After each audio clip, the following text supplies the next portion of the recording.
All right, folks, it's Monday, August 3rd, 2026, and I'm Candace Kelly sitting in for Roland, who's in California at the 13th annual Cedric the Entertainer Celebrity Golf Classic.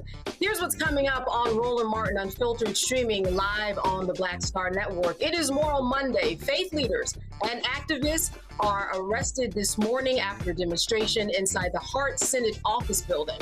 The group wanted to meet with Senate Majority John Thune, but he refused to hear their opposition to voter suppression outlined in the so-called Save America Act. There's a rally happening right now to kick off the 100 Days of Mobilization and 1,000 marches to the polls in every state. We'll take you there live. Also, a Black South Carolina teen caught in the crossfire between a suspect and a Myrtle Beach police officer during a 2025 shootout is suing for her injuries. And as folks are getting ready to head back to school, we'll talk to an expert about what is the best option, trade school or a 4-year college. August is Black August, the commemoration dedicated to remembering Black political prisoners in the United States. We'll get into that. And we'll talk to an OBGYN about why Black women are waiting to have babies. It is time to bring in the funk on Roland Martin Unfiltered here on the Black Star Network. Let's go. He's got it. Whatever the miss, he's on it. Whatever it is, he's got the scoop, the fact, the fine. And when it breaks, he's right on time and it's rolling. Best believe he's knowing. Putting it down from sports to news to politics. With entertainment just for kicks, he's rolling. It's on go, roll, y'all. It's Roland Martin. All right. Rolling with Roland now. He's funky, he's fresh, he's real, the best. You know he's Roland Martin now.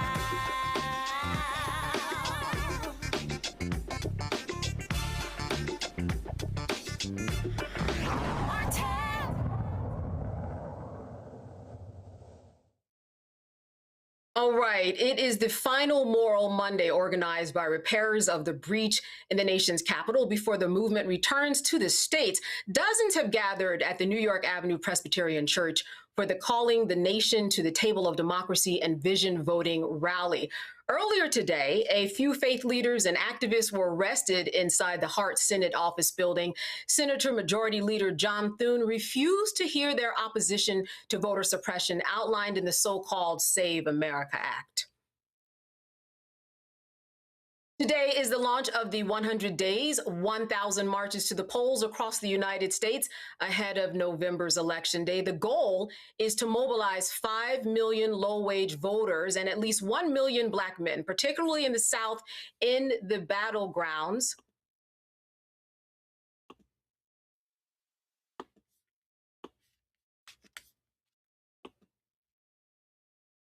And we're going to go live to that video right now.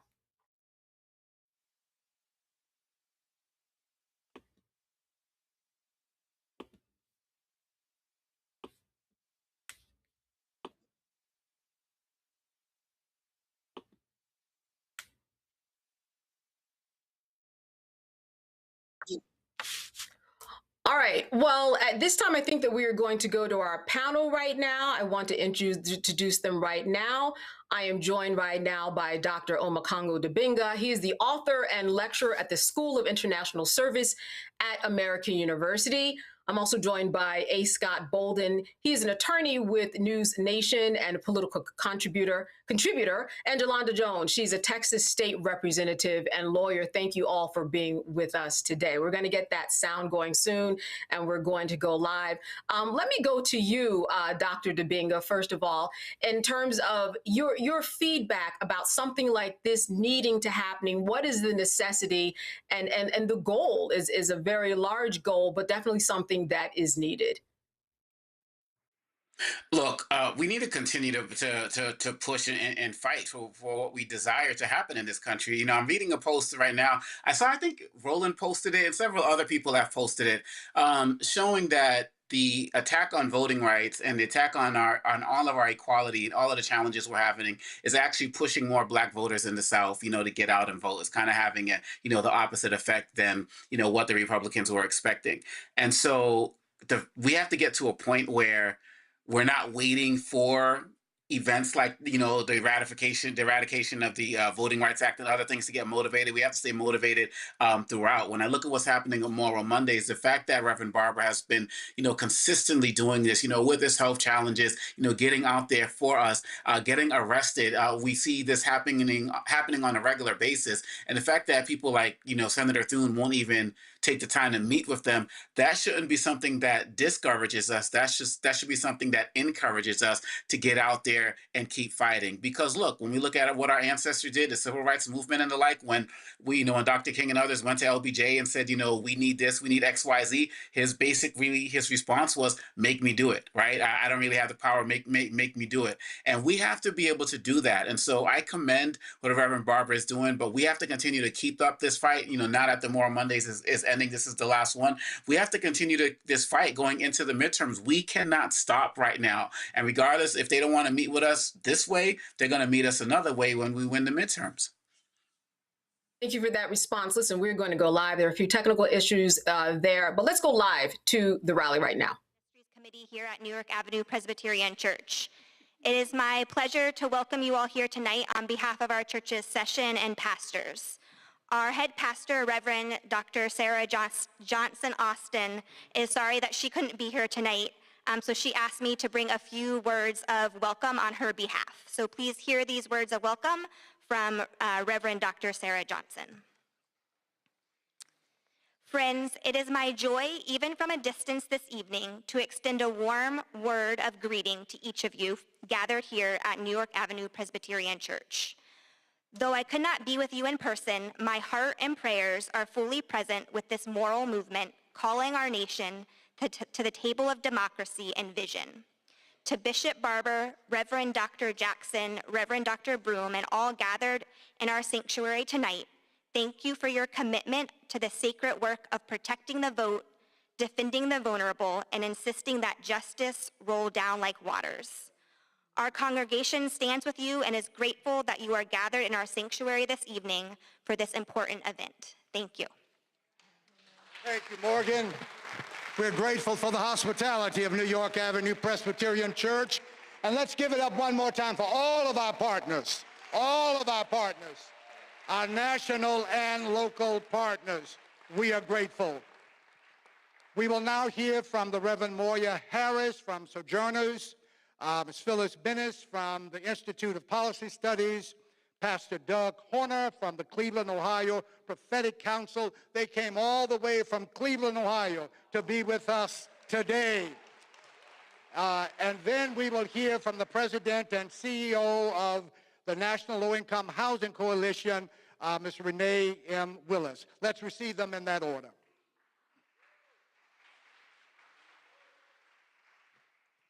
Good evening. I am Reverend Moya Harris, Senior Director of Programs at Sojourners. We gather here tonight because the vote is a moral testimony. It tells the truth about who counts, who belongs, and who is recognized as fully human in this nation. The attacks on voting rights we are witnessing draw from a long history of anti-Blackness that has always feared Black agency, Black voice, and Black power. And that same logic of fear and control targets immigrants and refugees and women and queer folk and children and elders and disabled and neurodivergent people. And now in this very week, as we just heard, there are senators that are hell-bent on pushing through the so-called SAVE Act, legislation that would strip millions of people of their ballots, cast doubt on their citizenship, and weaponize fear to take away votes that have already been earned and protected. This isn't abstract. This is happening now. And it is aimed at shrinking the electorate and silencing our communities. What we are facing is the fruit of an ideology shaped in a particular theology, amplified by Christian nationalism that wants political power to rest in the hands of a narrow, worthy few. The Reverend William Augustus Jones taught that theology forms anthropology. What we believe about God shapes what we believe about people. And what we believe about people orders our common life, how we structure society, how we perceive difference, and what we claim as truth, and who we understand ourselves to be. So if your theology cannot see the image of God in Black lives, in immigrant lives, in women's lives, in disabled bodies, in neurodivergent minds, if it refuses to honor people who stand at multiple margins, you will build systems that deny votes. They will deny care, deny safety, and then call that denial order. So when access to the ballot is restricted, when polling places disappear, when voters are intimidated, when communities are targeted and silenced, and when laws like the SAVE Act are rushed through to erase millions of votes, we are seeing that theology made visible. A theology that narrows the image of God, treats domination as order, and leans on fear while balancing exclusion, by blessing exclusion. Maria Stewart stood in a nation that shouted liberty while denying it to her people. And she refused to sit quietly and die. She stared down a country that could quote scripture and the founders, yet would not extend those promises to Black lives. Her witness is still asking us, will we allow this nation to keep performing freedom while denying it at the polls? To Black voters, poor voters, and immigrants, there is yet another tradition that we draw from, a tradition of grace and of love. It presses us to build a world where justice is lived and felt. So today, we demand that love demands justice. Democracy at its best is an expression of our responsibility to one another, especially to those the system would rather disappear. So today, we stand in the spirit of Maria Stewart, and today we will not be moved because our votes will be counted. Amen. Thank you. Maria.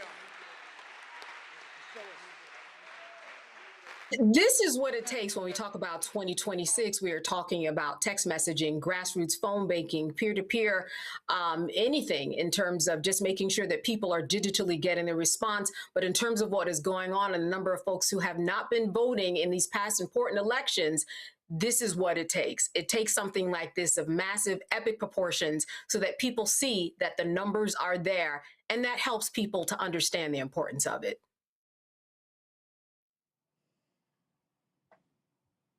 Scott. For me? Yeah, that was you, Scott. Yeah, I'm sorry. Forgive me. Yeah, I'm glad you mentioned those other aspects of Moral Mondays. We clearly, our opposition has no morality. Anyone who has faith in God, or anyone who has faith in humanity, anyone that had, as my mother said, good upbringing, would know that our leaders are rooted in immorality. But it's going to take more than the marching and more than the speeches to nationwide in order to solve this issue.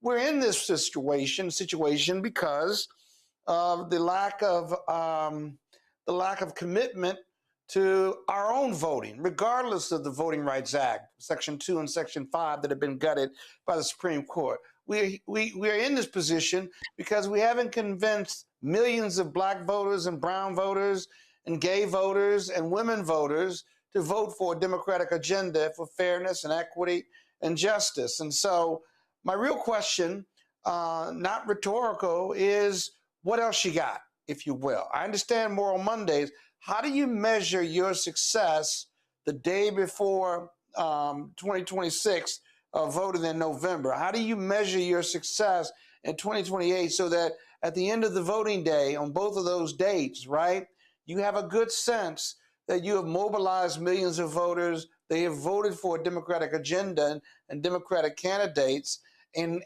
how we were able to get it done? Because if you do it in 2026, you're going to have to do it in 2028. So I've always thought that it's more than marching. Political science is a science, right? You count your votes, and then you get them to the polls. That takes money, that takes a message, and it takes a belief that we're going to be successful in this regard. I hope that we are. Representative Jones, what's your answer to that? Because certainly you have your pedal to the metal on all of this. You are certainly close to understanding what is really going on with voters as a representative yourself. What is your answer to Scott's question in terms of, do we need more, and how do we even know if something like this is working? Yeah. We need You're more on mute. tomorrow Monday, right? Oh, I'm sorry. Mine hear you doesn't now. say I'm on mute. Okay, because mine doesn't say mute. Okay, so I absolutely agree with Scott that we need more than Moral Mondays. And I respectfully submit to you that telling struggling people that you need to go vote, the Voting Rights Act is being gutted and blah, blah, blah. That's what it sounds like to them, blah, blah, blah, right? What the Democrats need to do is to go and listen to people. I literally was on a panel this weekend, and the panel was talking to some formerly incarcerated people who literally one had gotten shot like 3 months ago. Do you think the person who just got shot can't find a job is worried about the Voting Rights Act? No, they're trying to figure out how they're going to get a job, stay alive, and things like that. So I think that the Democrats need to meet people where they are and stop talking to people and listening to people. And I talked about this when I spoke at the Texas Democratic Convention, when I said the road to blue goes through black.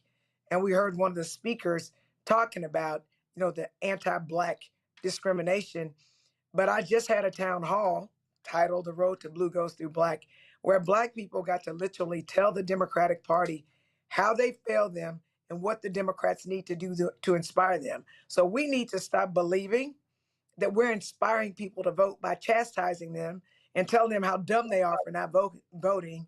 And we need to listen to them tell us what it's going to take for them to believe voting is worth it.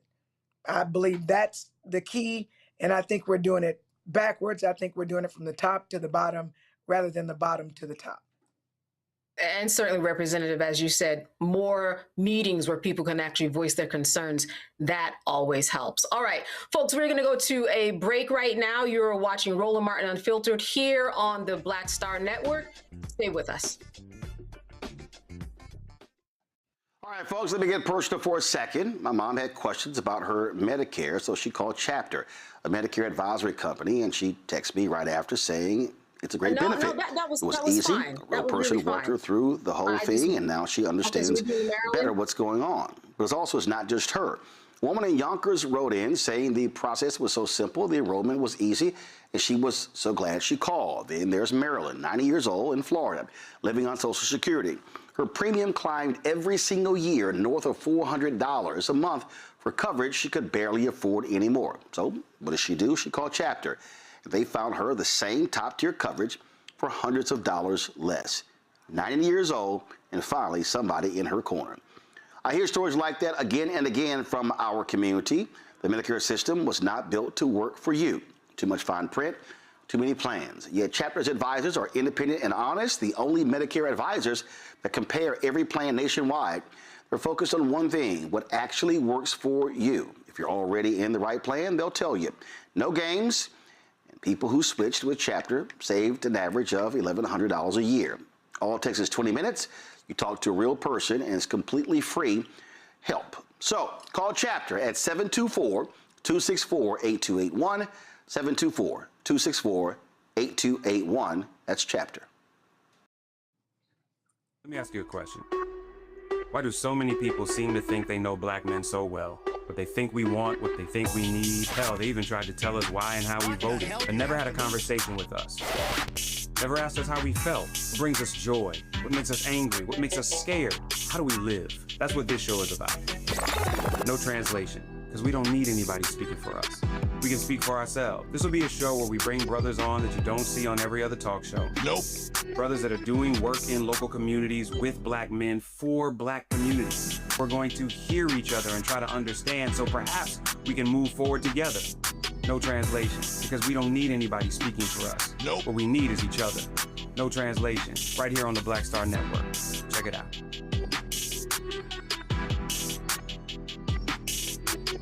Watching Roland Martin Unfiltered.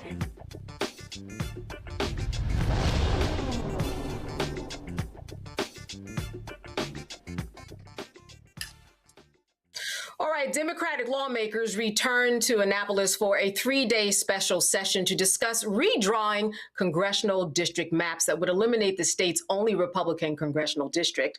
The session directly addresses House Bill 2100, a proposed constitutional amendment intended to change the state's governance, which would allow lawmakers to draw federal congressional district maps. During this year's regular legislative period, Governor Wes Moore proposed that the Republican district be redrawn, creating a Democratic 8-0 map. It did not pass due to possible accusations of illegal gerrymandering. Governor Moore spoke during today's session, saying the only reason they are here is because of the Trump administration. We're here, frankly, in a way that none of us want to be here. None of us want to be back here for a special session, and I want to be clear that the reason that we are here is because Donald Trump has forced us back. That we're here because, as we have said for months now, we are watching this incredibly creative and cruel way that the federal government is now coming after our elections. We have seen how, for months, we've watched how the Trump-Vance administration has tried to come up with creative ways in broad daylight to be able to alter and curb our election process. And we in Maryland cannot and will not let that happen. We've seen how the federal government has moved to attempt to put federal agents around ballot boxes. We've seen how the federal government has attempted to eliminate mail-in balloting. We have seen how the federal government has told Republican states they should admit decade redistricting, but told Democratic states to sit on our hands. We have seen how the Voting Rights Act has fallen, which we predicted would happen at the start of this year.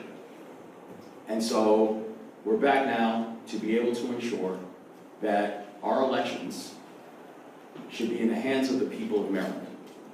They should have the final say. Not Donald Trump, not political parties or political bosses. The people of Maryland should have the final say as to what our elections are and how our elections go. Dr. Dubingo, for those people who don't understand what a big deal this is for this evening to be happening, and then perhaps on the other side maybe get to an 8-0, right, Democratic representative status, how would you explain it? Well, first of all, I'm very proud of, to call him my governor, being a Maryland resident. And, originally there was some hesitancy about whether this would work. People will talk about the legality of it. Some were saying if they do it the wrong way, they can actually, help out Republicans, here in Maryland.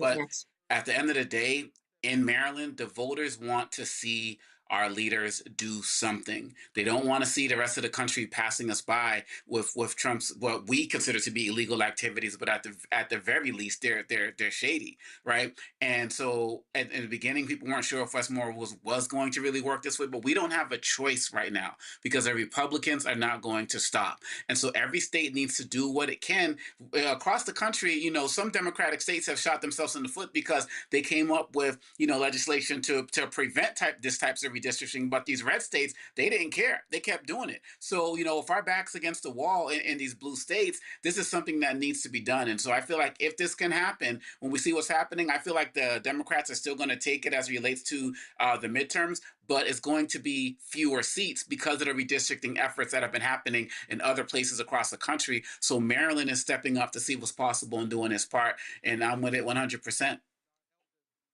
Listen, on the other side, Republican State Senate Majority Leader Steve Hershey contradicted what Governor Moore said. He blames partisan gerrymandering. Because it's go time. Showtime. To this, I guess, extraordinary circumstances that we're all here today in this special session to take up partisan gerrymandering. Because that's why we're here right now. Governor Moore has called this special session in order to bow to the wills of Hakeem Jeffries and Chuck Schumer and make sure that Maryland, the congressional delegation, will only have 0 Republican members and 8 Democrat members.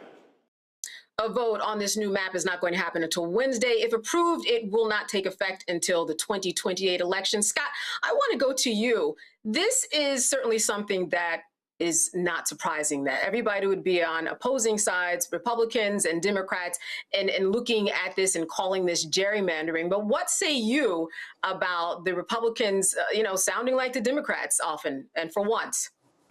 No, they're not. They sounded like hypocrites. The height of hypocrisy and the depth of arrogance, as far as I'm concerned, because look at who started who started the stuff. The Republicans did. They said we're going to redistrict before the 10 years is up because we want to maintain the House that we're going to lose if we don't. And if we lose the House, they're going to impeach Donald Trump. And all the Republicans' policies that have hurt America across the board, immigration, the Iran war, oil and gas prices, inflation, gas prices, and food prices, and what have you, the killing of Americans over immigration. And notwithstanding how unpopular this president is, this president, right, is bearing down. He's doubling down. And so when they started this redistricting argument, their political gangsterism bled into the Democratic gangsterism, finally, that somehow the Democrats didn't want to have this moral authority. They wanted to go a tit for tat. Now, me personally, I think it's a race to the bottom. I don't think either side ought to be doing this gerrymandering, but the Republicans started it. The Democrats have to finish it to protect their political interests. And you need political gangsterism to fight the Republican political gangsters, because that's what we're up to. Doesn't matter who's right or wrong at this point. Morality, quite frankly, politically, doesn't really matter.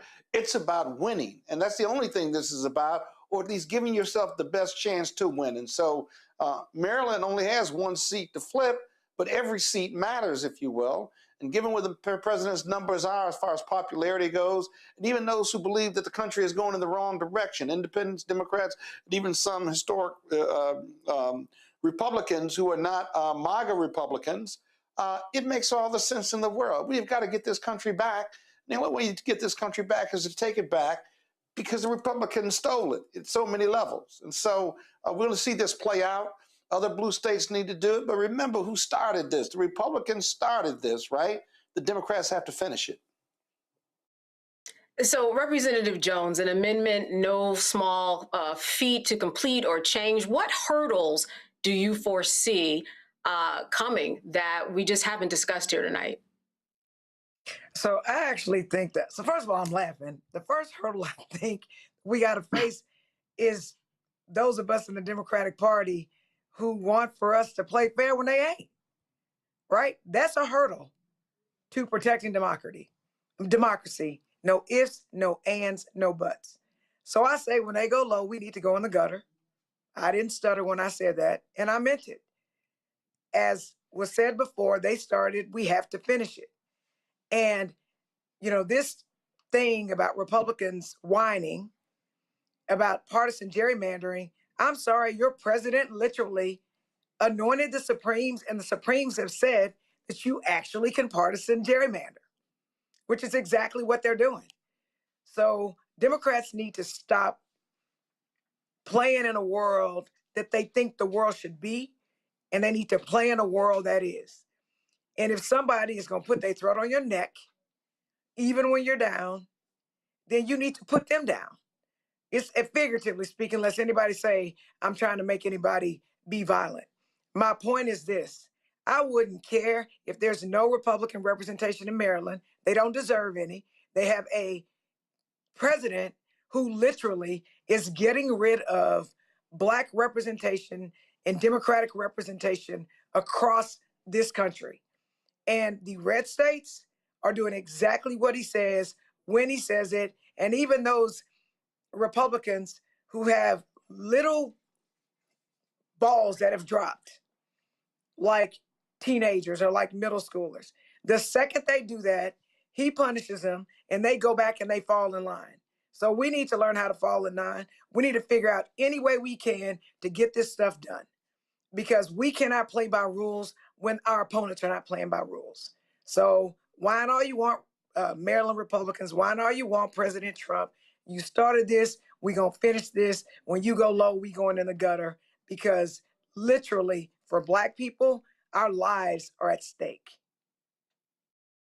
So let me ask you a practical question. I just want to follow up because as a representative, you understand what it's like to face Republicans, having to talk to them, having to massage egos to get people to be on the same page.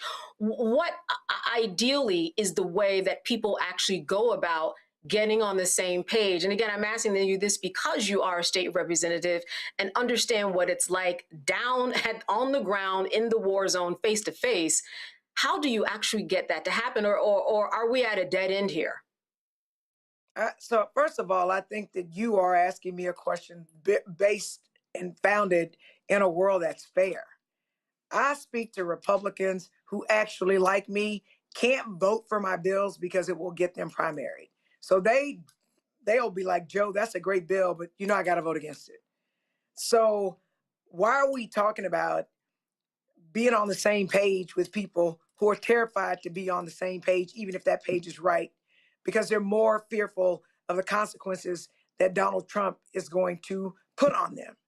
So I believe it is unrealistic to demand that we as Democrats try to get on the same page with Republicans when the head of the snake is Donald Trump and he doesn't respect us. So we're not going to be on the same page, at least not legislatively. They may whisper in my ear and they may sneak and call me and say, Joe, I like that bill, but I can't do it, and then explain why they can't support a bill that's great for Texas. So the one thing I've learned for these years that I've been on this earth is the only person that I can control is me. I can make myself be on the same page as somebody, but do I want to be on a page that literally wants to disappear Black people and kill off our rights and in many instances our lives? I'm never going to be on that page. And I shouldn't be forced to pander or get rid of my foundational beliefs in order to agree with Republicans who are terrified of their leader and who are trying to destroy us. So I just don't think it's a fair question. And I will say to you, I ain't going to be on the same page with somebody that's trying to destroy my constituents. And so it's not going to happen. It's unrealistic. What I am going to do is I'm going to fight for my constituents. And whatever they give me, I'm giving them back 10 times. And as a person who fled the state of Texas to stop racist redistricting and to sound an alarm across the country, I know what they do. They stick the FBI on us. They sicked the police on elected officials. And they fined us almost $8,400 because we were standing up for the rights that our constituents demanded that we stand up for. And we were fined. And if we didn't pay it, then they threatened to defund our offices. So be on the same page with them people. Why? How? That's just dumb. All right, you are watching Roland Martin Unfiltered here on the Black Star Network. We're going to take a little break. We'll see you on the other side. All right, folks, let me get personal for a second. My mom had questions about her Medicare, so she called Chapter, a Medicare advisory company, and she texted me right after saying it's a great benefit. It was easy. A real person walked her through the whole thing, and now she understands better what's going on. But it's not just her. A woman in Yonkers wrote in saying the process was so simple, the enrollment was easy, and she was so glad she called. Then there's Marilyn, 90 years old, in Florida, living on Social Security. Her premium climbed every single year north of $400 a month for coverage she could barely afford anymore. So what does she do? She called Chapter. They found her the same top-tier coverage for hundreds of dollars less. 90 years old, and finally somebody in her corner. I hear stories like that again and again from our community. The Medicare system was not built to work for you. Too much fine print, too many plans. Yet Chapter's advisors are independent and honest, the only Medicare advisors that compare every plan nationwide. They're focused on one thing, what actually works for you. If you're already in the right plan, they'll tell you. No games, and people who switched with Chapter saved an average of $1,100 a year. All it takes is 20 minutes. You talk to a real person, and it's completely free help. So call Chapter at 724-264-8281, 724-264-8281. That's Chapter. Let me ask you a question. Why do so many people seem to think they know black men so well? What they think we want, what they think we need. Hell, they even tried to tell us why and how we voted, but never had a conversation with us. Never asked us how we felt, what brings us joy, what makes us angry, what makes us scared. How do we live? That's what this show is about. No translation, because we don't need anybody speaking for us. We can speak for ourselves. This will be a show where we bring brothers on that you don't see on every other talk show. Nope. Brothers that are doing work in local communities with black men for black communities. We're going to hear each other and try to understand so perhaps we can move forward together. No translation, because we don't need anybody speaking for us. Nope. What we need is each other. No translation, right here on the Black Star Network. Check it out. Hey, this is Motown recording artist Kim. You are watching Roland Martin Unfiltered. That boy, he always unfiltered though. I ain't never known him to be filtered. Is there another way to experience Roland Martin than to be unfiltered? Of course he's unfiltered. Would you expect anything less? Watch what happens next.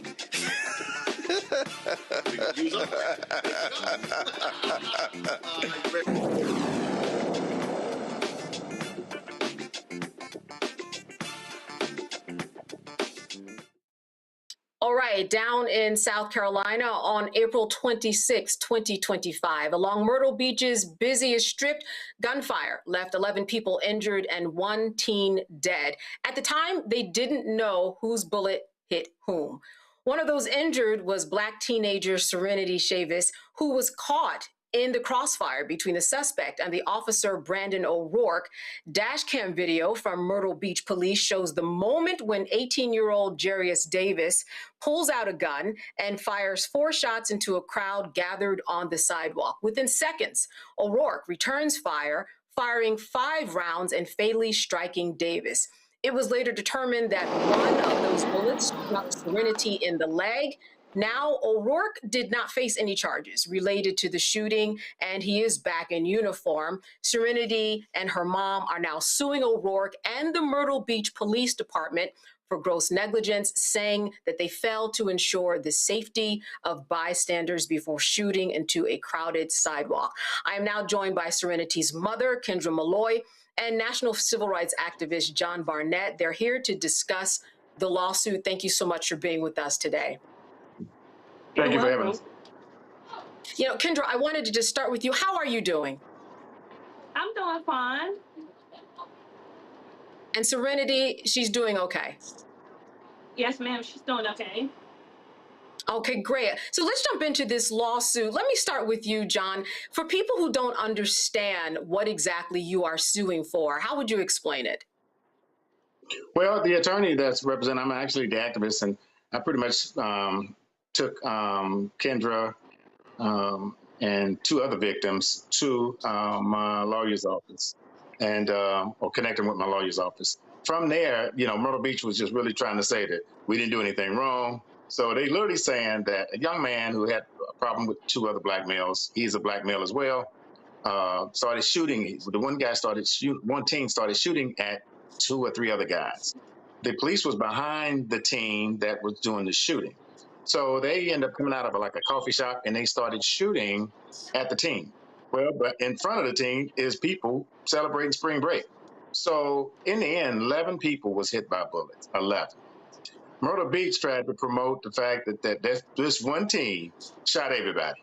They knew they did. He said, there's no fault. We didn't do it. The teen did. He shot 11 people before we shot him and killed him.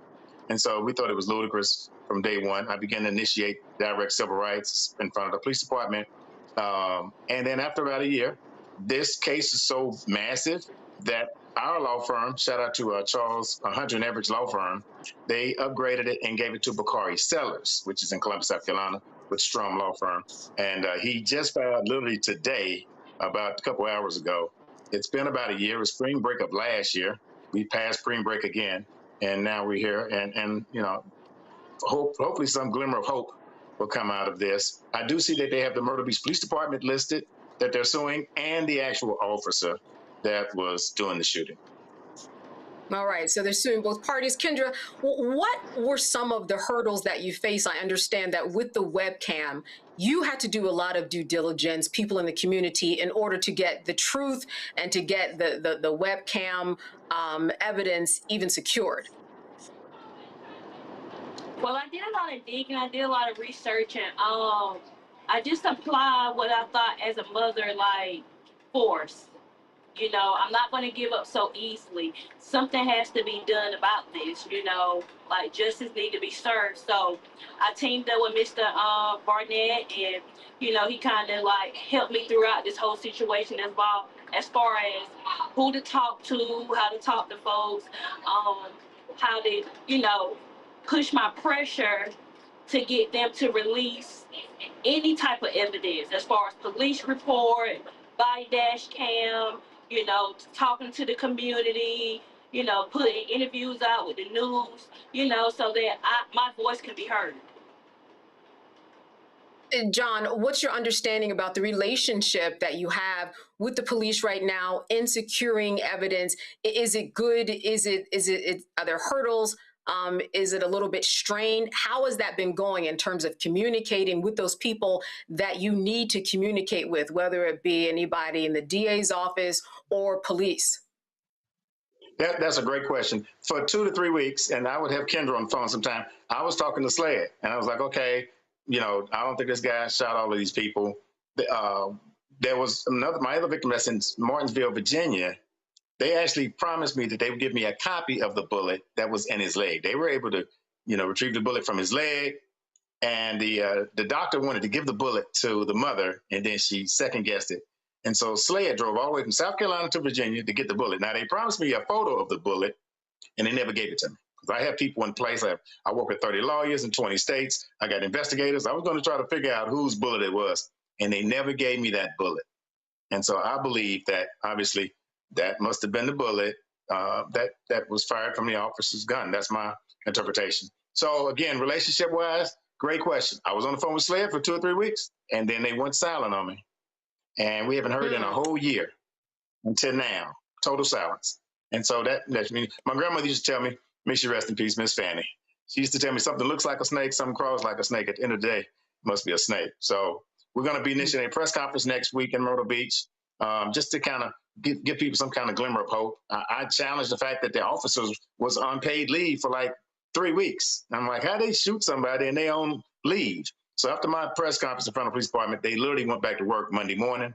I even asked for counselors. You know, looking at 11 people that was shot. Some didn't even come forward. They just went to the hospital, healed their wounds, and left. But I'm glad Serenity's doing better. Serenity's been in a wheelchair. She was in a wheelchair for a long time. And, you know, it's embarrassing to go to school and you're 16 years old and, you know, the kids looking at you and you got shot, you know. So there's a lot of counseling and help that she needs. So I try to make life comfortable for her as much as possible. You know, try to make it easy for her. Yeah, Kendra, what has Serenity said about that day that you can help our audience bring us to actually what happened in her own words? Is that something that you can recount? How has she talked about that day? It took me a while to get Serenity to talk about it. You know, she was in a lot of stress, afraid of crowds, you know, not wanting to talk much. But that particular night, like, now that it's been a year, Serenity talks. She has not forgotten that night. She explained to me her story is still the same. I was hanging out with my friends. Like, Mom, I'm not going to forget the officer that shot me. I can recognize his face. Like, that still plays over and over in my head. It turned from a night of having fun to now you're fearing for your life, you know, because you're running and an officer, someone that's supposed to protect and serve the community, shoots you. So how do you supposed to deal with that? I got her talking to therapists, things that she talked about that I can't disclose, but she still deals with this over and over and over again. Yeah, and all of that talking and getting the community involved and posting, this is why you're getting the traction that you are getting. I want to bring my panel in on this. Representative Jones, a question for one of our guests. So even though I'm a state representative, I'm also a lawyer. and I know standard operating procedures when police are shooting. And if what I heard is true, which is that the officers were behind the shooter and the spring breakers were in front of the shooter, do you think it's common sense that if you miss the target, that you have a whole bunch of other people that could die? Or for that matter, if you hit the target and the bullet goes through the target, there are all these people that the police officer could hit. Do you guys think that's like common sense? And is that a part of the lawsuit, if you know? That's a great question. I told one of my friends a couple of days ago, I said, if this was NASCAR, I don't think he'd shoot in the car. I mean, he wouldn't shoot in the crowd. I don't think he would do that. If this was NASCAR, if you know what I mean. So in saying that, ignorance, part of one of the bullets in the lawsuit is recklessness. You know, he's been reckless, endangering the lives of others. But you know what's most appalling, my sister, is that they did this whole little video in the news like they didn't do anything wrong. They did these diagrams and all of this, showing one body cam and one dash cam when I know there was more police cars out there. This is a big thing every year. Police is heightened. Over 100 state troopers come from across the state of South Carolina just to target, quote unquote, us. Let's just keep it real. They basically call in 100 state troopers for us during spring break, during bike week. So this is, you know, Myrtle Beach at one time was labeled the worst beach in the country, number 3, I think. So to your point, no, he just seen someone shooting, pulls out his gun, and just starts shooting. Rest in peace to Walter Scott. Rest in peace to Trayvon Martin.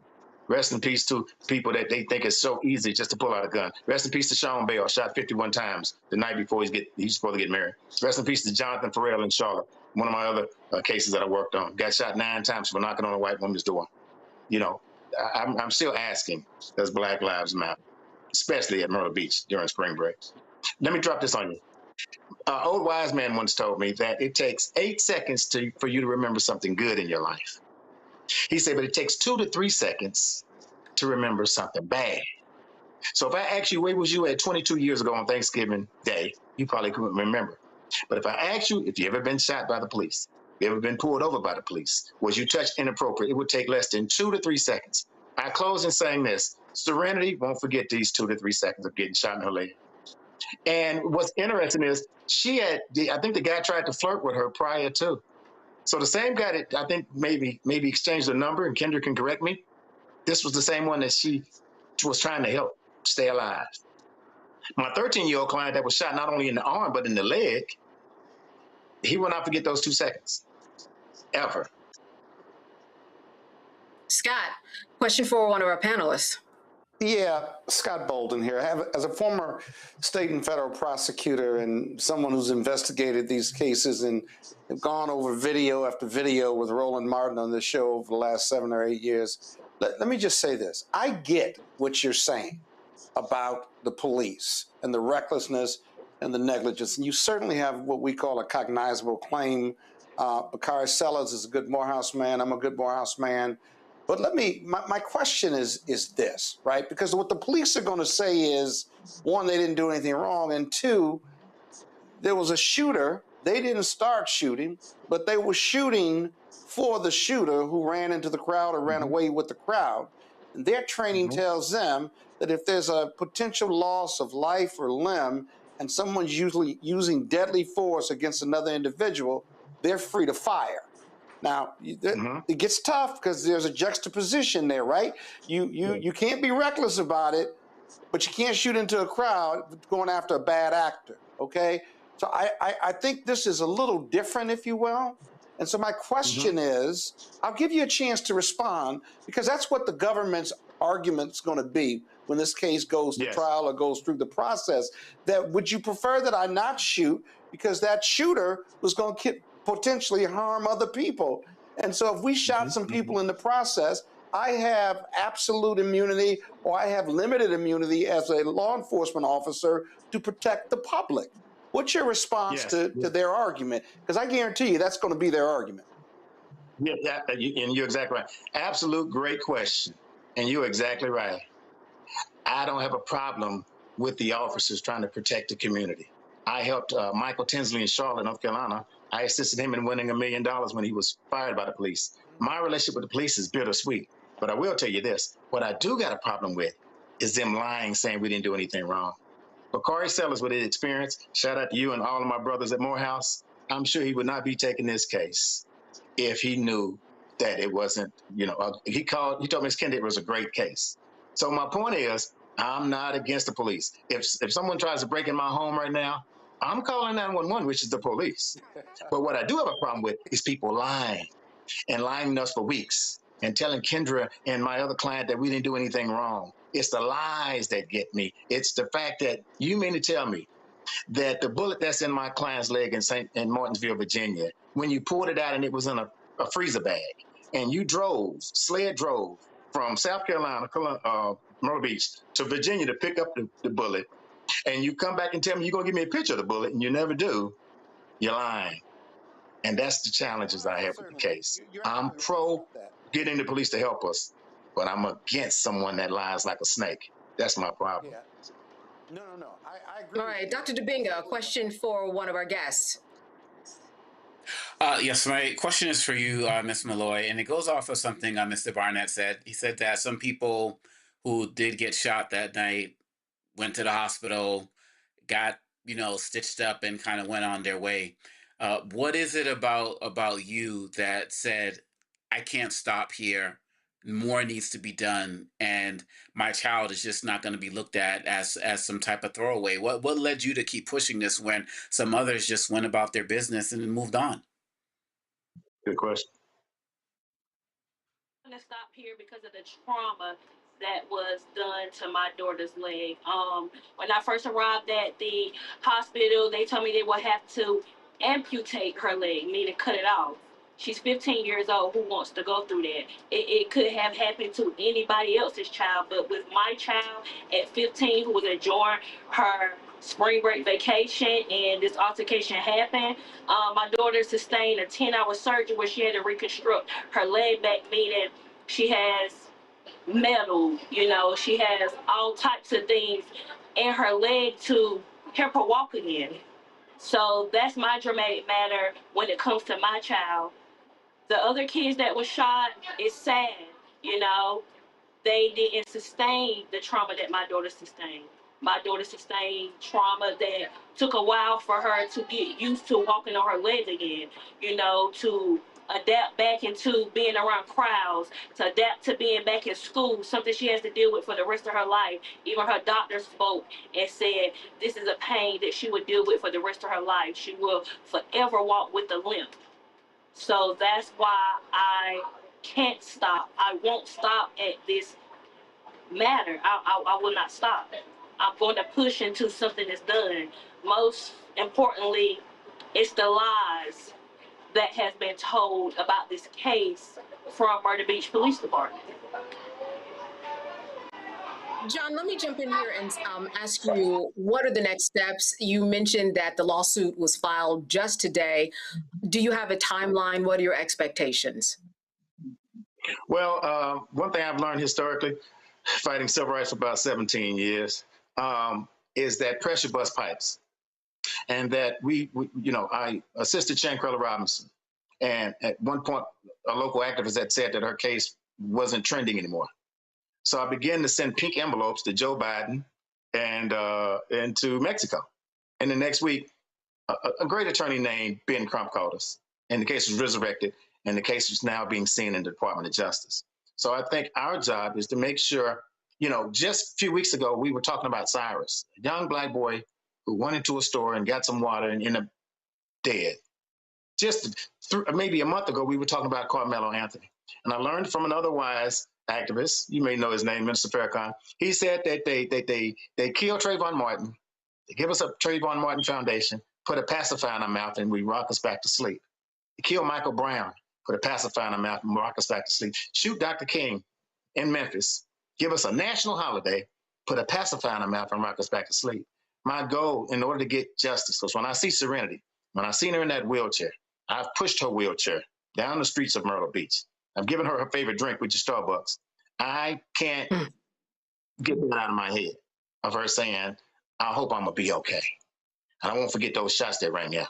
So part of my fight is, to your point, is to keep it visible. We almost numb to death. We're numb to police shootings. We're numb to us killing each other. You know, black on black crime is a whole lot higher than the police shooting us. And so in saying that, my goal for Serenity, that's my personal job, my personal commitment. One of the steps in civil rights is to make sure we keep it in the forefront and bring awareness to situations like this, that it won't happen again. I pray it don't happen again. Yeah, and speaking of awareness, Kendra, you talked about how your daughter has gone through counseling, probably is going through it. How has that been going? Because there are many people for different reasons who need to go through counseling, often might turn away from it for one reason or another. But what has been your process, and what's that been like? My process has been long, very devastating. It's not easy. It's not easy at all. I deal with these challenges every day. Serenity could have a good day, then tomorrow Serenity might not come out of the room. You know, she falls in depression. Depression leads to other things. I don't want my child to harm herself or hurt herself because she can't deal with this traumatized night. It hasn't been easy with the therapist. It takes a while to get her to open up, but most of all, she has opened up with the therapist. Things have been a lot better through sessions with Serenity. She still doesn't like loud crowds. She don't like noise. 4th of July, Juneteenth, holidays come along. We can't participate because she's afraid something might happen. You know, things happen everywhere, and I prep talk her on the daily, like, you know, Serenity,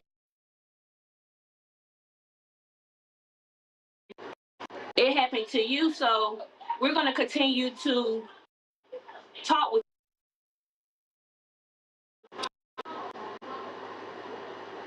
All right, we're having a few technical difficulties. I want to thank Kendra Malloy and John Barnett for sharing this story. Keep us posted, and please send our regards to Serenity from the Roland Martin Unfiltered. Now, just a quick note, Bishop William Barber II, President and Senior Lecturer of the Parish of the Breach, is now speaking from New York Avenue Presbyterian Church in D.C., and we're going there right now.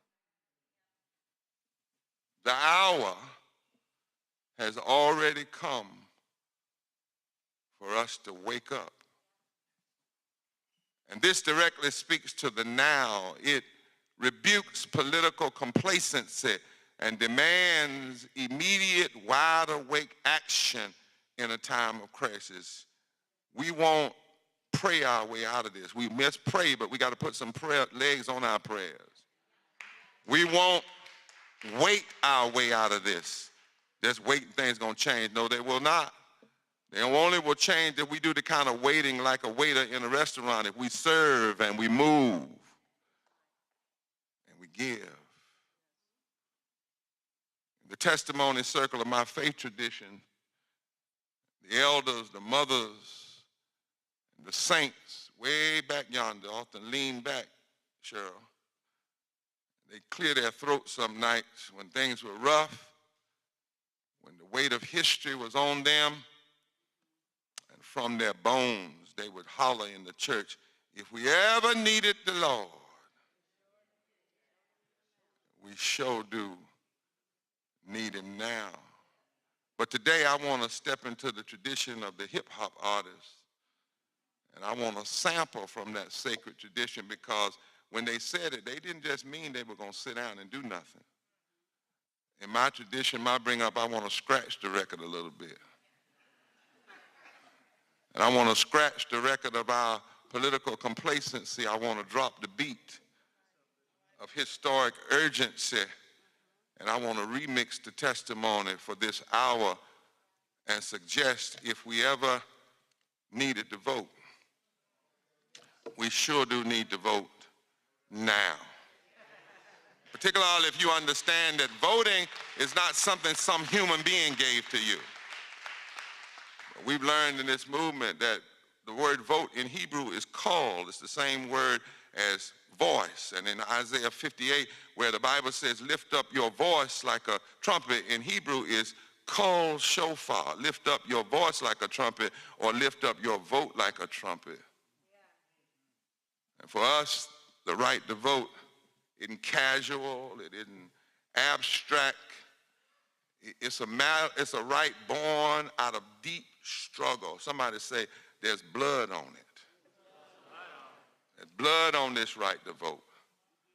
Blood on it, and baptized in the blood of sacrifice. And the blood still speaks.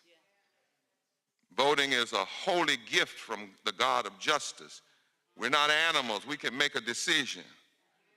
We can choose. We can orchestrate.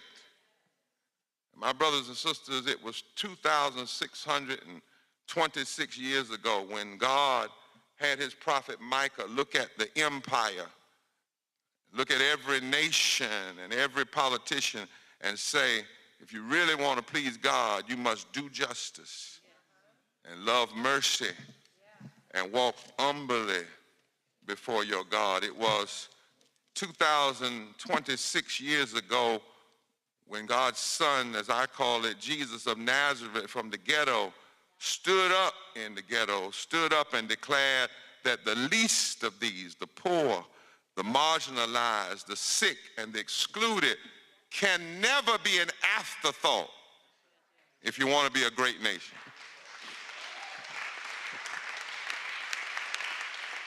If you don't have any right, then yeah, to sit at 1600 Street, Pennsylvania Avenue if you can't go to Jackson and taste that nasty water down there. You don't have the right to be in the Senate if you haven't been to Cancer Alley. People are dying in Louisiana. You don't have the right. The poor and the broken must not be an afterthought, but must be at the center of public policy.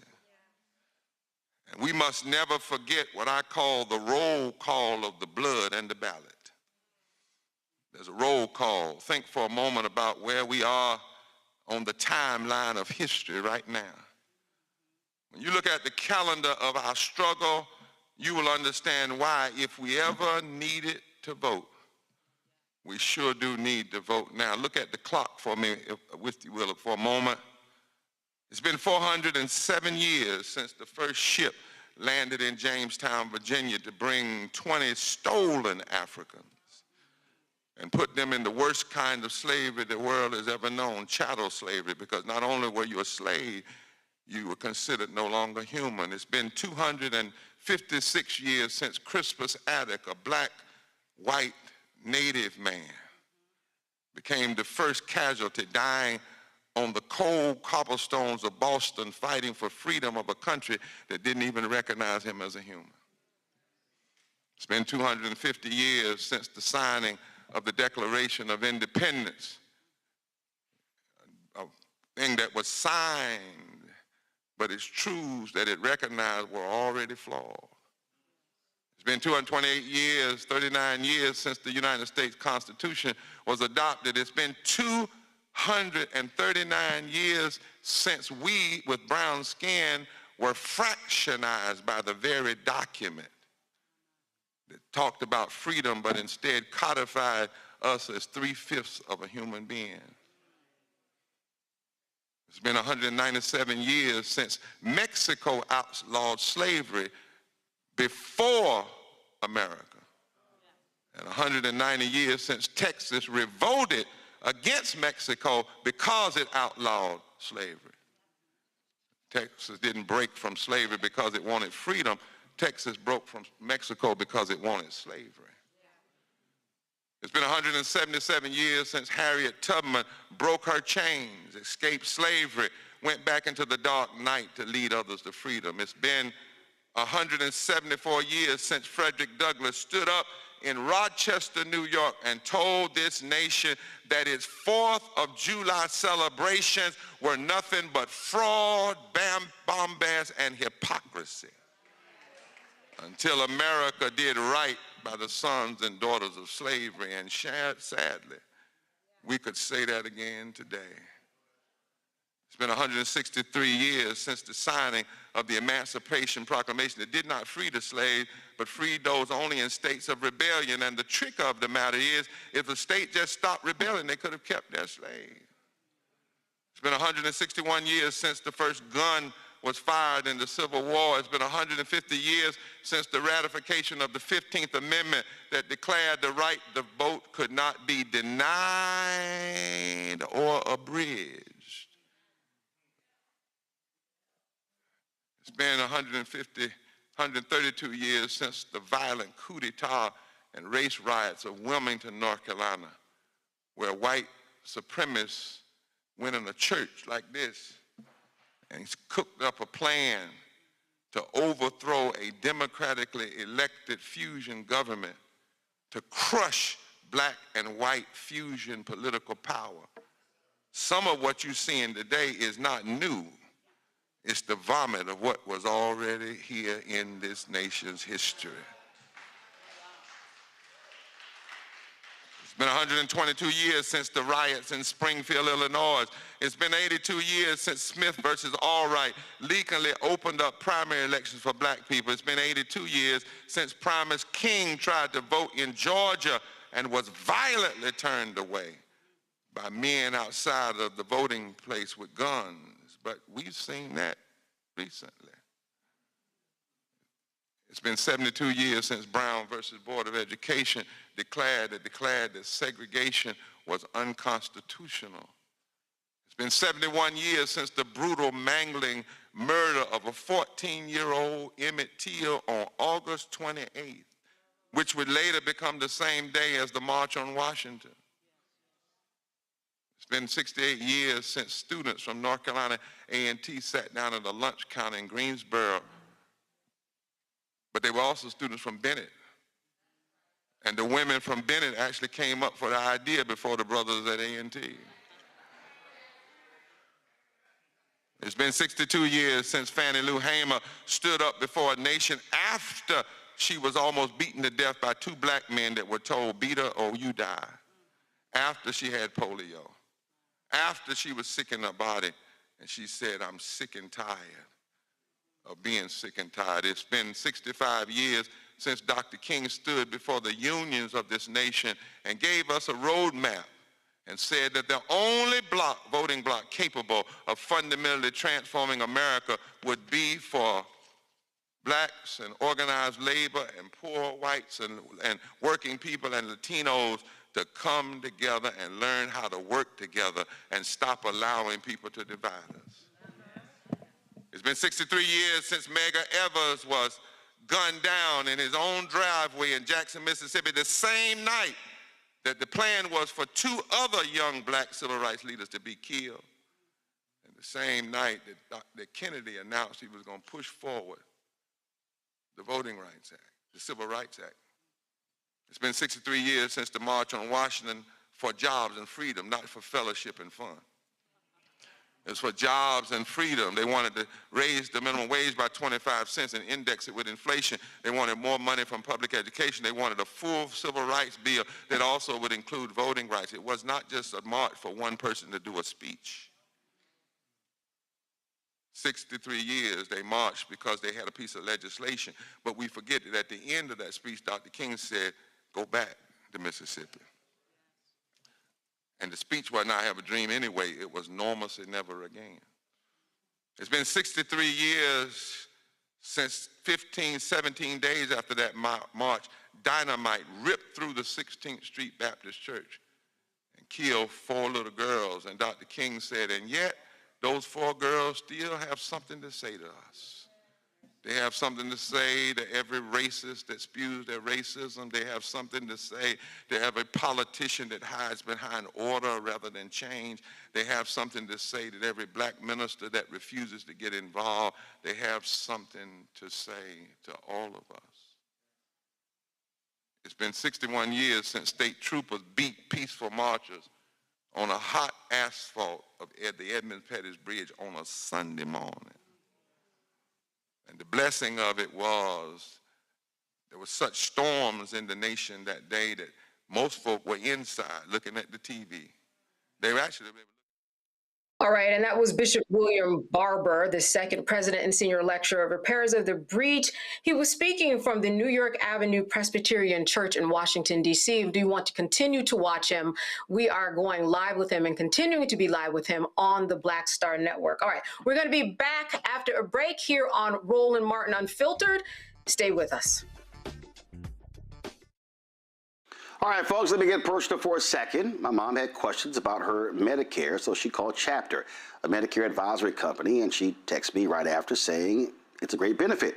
It was easy. A real person walked her through the whole thing, and now she understands better what's going on. But it's not just her. A woman in Yonkers wrote in saying the process was so simple, the enrollment was easy, and she was so glad she called. Then there's Marilyn, 90 years old, in Florida, living on Social Security. Her premium climbed every single year north of $400 a month for coverage she could barely afford anymore. So what does she do? She called Chapter. They found her the same top-tier coverage for hundreds of dollars less. 90 years old, and finally somebody in her corner. I hear stories like that again and again from our community. The Medicare system was not built to work for you. Too much fine print, too many plans. Yet Chapter's advisors are independent and honest, the only Medicare advisors that compare every plan nationwide. They're focused on one thing, what actually works for you. If you're already in the right plan, they'll tell you. No games, and people who switched with Chapter saved an average of $1,100 a year. All it takes is 20 minutes. You talk to a real person, and it's completely free help. So call Chapter at 724-264-8281, 724-264-8281. That's Chapter. Let me ask you a question. Why do so many people seem to think they know black men so well? What they think we want, what they think we need. Hell, they even tried to tell us why and how we voted, but never had a conversation with us. Never asked us how we felt, what brings us joy, what makes us angry, what makes us scared. How do we live? That's what this show is about. No translation, because we don't need anybody speaking for us. We can speak for ourselves. This will be a show where we bring brothers on that you don't see on every other talk show. Nope. Brothers that are doing work in local communities with black men for black communities. We're going to hear each other and try to understand so perhaps we can move forward together. No translation, because we don't need anybody speaking for us. Nope. What we need is each other. No translation, right here on the Black Star Network. Check it out. Hello, I'm Paula J. Parker. Truly proud on the Proud Family. I am Tommy Davidson. I play Oscar on Proud Family, Louder and Proud. Hi, I'm Jo Marie Payton, voice of Sugar Mama on Disney's Louder and Prouder, Disney Plus. And I'm with Roland Martin on Unfiltered.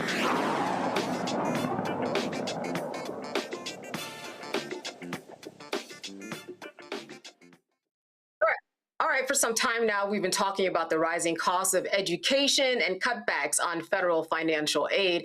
All of this student loan debt has some students thinking that college is out of reach. Trade schools and community college certificate programs, they typically cost far less than any undergraduate degree. So the question is it trade school or should you go to a four-year college? Joining us now to help us answer this question is Elena Harper. She's the executive director of One Goal New York City, NYC, a national organization that partners with high schools and low-income areas to provide college and post-secondary career advising. Elena, this is a hot topic. Thank you for being on with us tonight. I'm so glad to be here. Can you hear me? Yes, I can. Thank you for that check-in. So listen, the general question, as we know, that people are trying to make is, should they go to a trade school, or does it benefit people more to go to a four-year school? Do you have a general answer for that? It's such an interesting question because it has been debated for a long time. My general answer to that is that it really depends on what you want to do. It is true that for many careers, four-year schools are still the best way to go, but the number of jobs and the availability of jobs for our credentialing, our certificate programs, and sort of some of the barriers to achieving those four-year degrees make it such that for young people, if they want to do certain career paths, it actually could make more sense to go to a trade school or credentialing program or straight to work. Yeah. Or straight to work. I know that every time, someone fixed my washer the other week, and, people need carpenters. I hear about people and the money that they pay for someone to come out and do lighting. I know at that time, in those times, I'm always thinking, you know what? A trade school is a good way to go, because when it comes to AI, there's not a robot that's coming here and fixing my washer, right? So are there That's certain right. areas, yeah, are there certain areas, fields that you will tell students, why don't you look here, because this is going to be a good way to go with AI and everything? Are there fields that you would recommend for people at this time? That's a great question. I think that I would just say two things to that.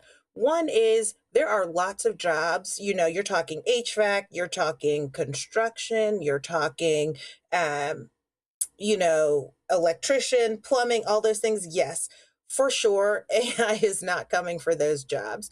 Um, and I would say AI also, I think we kind of have a little misnomer on that. I think AI isn't coming for all the other jobs either. Really, we're going to be doing AI to become more efficient, but we're going to be taking that kind of like human plus approach, right? We're going to be using AI, but what is going to become even more critical for all of the other jobs, in addition to the ones you're talking about, is going to be the critical thinking, how we understand the information and can sort of synthesize that information to make it useful in the context that we're working in. So I think it's both. I think there are places in which we know there are going to be good jobs. There's coming in the next, we can definitely make sure students and young people are aware of that.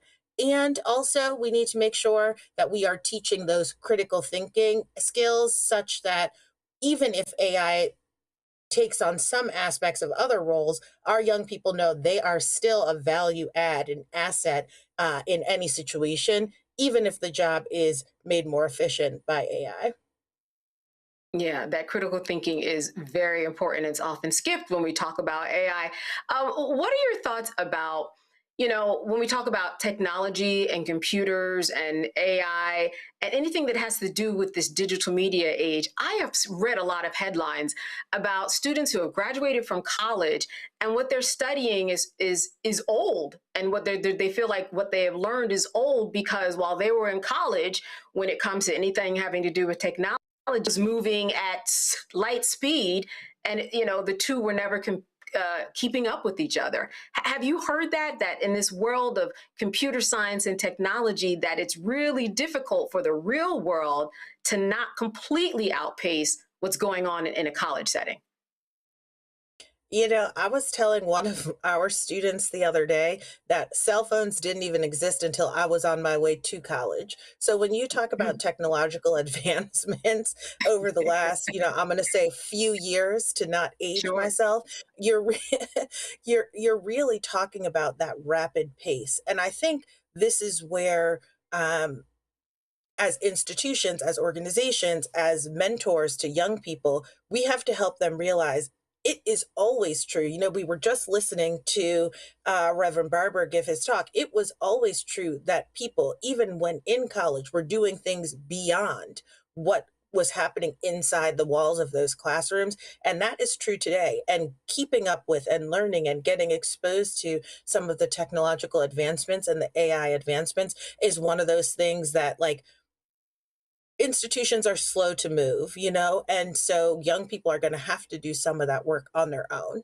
regardless of if they're in, a four-year school, a credentialing program, or certificate program. It's always going to be that we have to do additional work beyond that. Yeah, absolutely. Now, when we talk about trade, we are often talking about somebody actually, using their body more, right? They're not sitting behind a desk.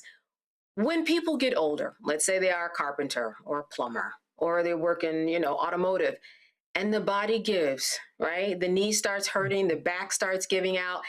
What's your advice in terms of people who are thinking, I want to go to trade school, but what if something happens to me physically? There goes my business. Can that be transitioned, those skills, into some type of sit behind the desk managerial job? Because often the body will give out. I mean, 1,000%.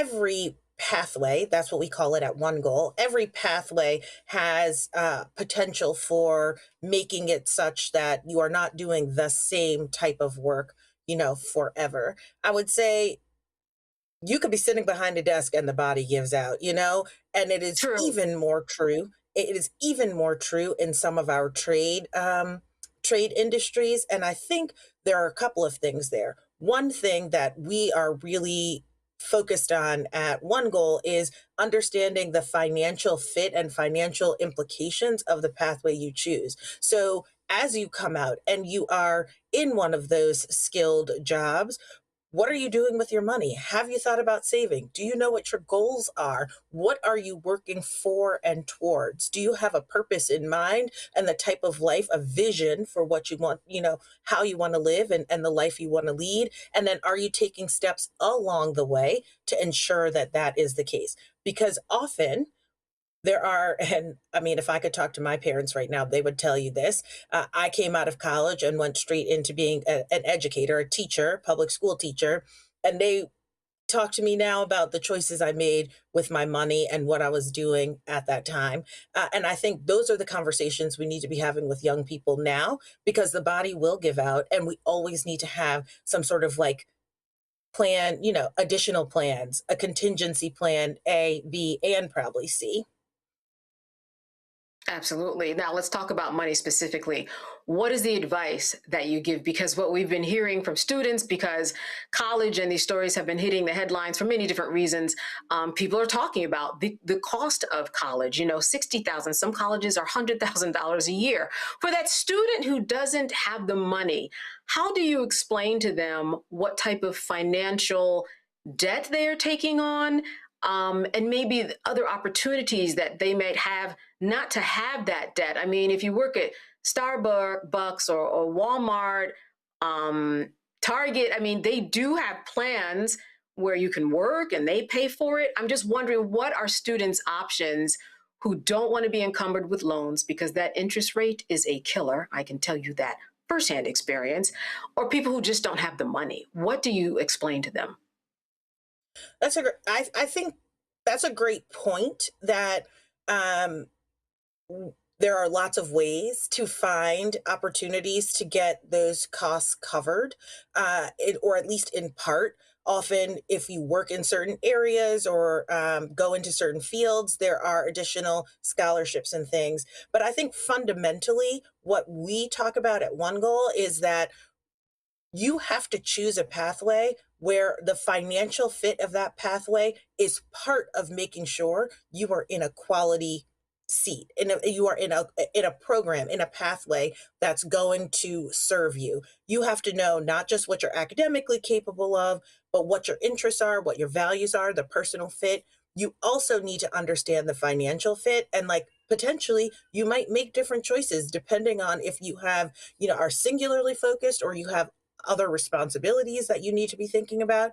And you want to go to those places where there are going to be additional supports once you get on a pathway, because part of the reason college is so expensive and the conversation that folks are having is because so many students don't actually persist and complete. And so they're left with their hand in the bag without something that is transferable. And the costs have to come down, right? So it's you have to be thinking about it for yourself from your own point of view. And we as organizations and institutions need to be setting ourselves up to make it more affordable. I'm lucky to be, I know you talked about my role, but I'm lucky to be here in New York, where we have one of the best state university and college systems for 2-year and 4-year schools. And so, I was just with the chancellor of SUNY, and I think he was saying that a year's tuition at a SUNY school on average is $7,000. That is still unattainable for some people, but there are a lot of people for whom understanding the quality of the schools, the programs that they have, and that financial fit might make it a better fit or better choice for them than going somewhere else. Because you really need to be where your expertise are going to get honed the most, and that might be at the most well-known school, but it might also be at a school that focuses on that very topic. Right, and that really makes you do better and more complete in the long run. I want to go to my panel. Dr. Debinga, a question for Elena. Thank you so much for this incredible work that you're doing. One of the questions I have is, sometimes when I'm talking to students, as a professor, I'll say to them, really at the end of the day, no one's really going to ask where you went to school, right? Do you feel like that makes a difference nowadays? Like, should students still be looking for the school with the prestigious name, the Harvard, the Princeton, the Yales, and risk, going into debt and so on and more debt because they're going to come out with the big network, that could possibly help them deal with that? Or does it really just make sense to go wherever your budget can take you and then build from there? Does that network still really matter in this day and age with all of the problems that you're talking about financially happening?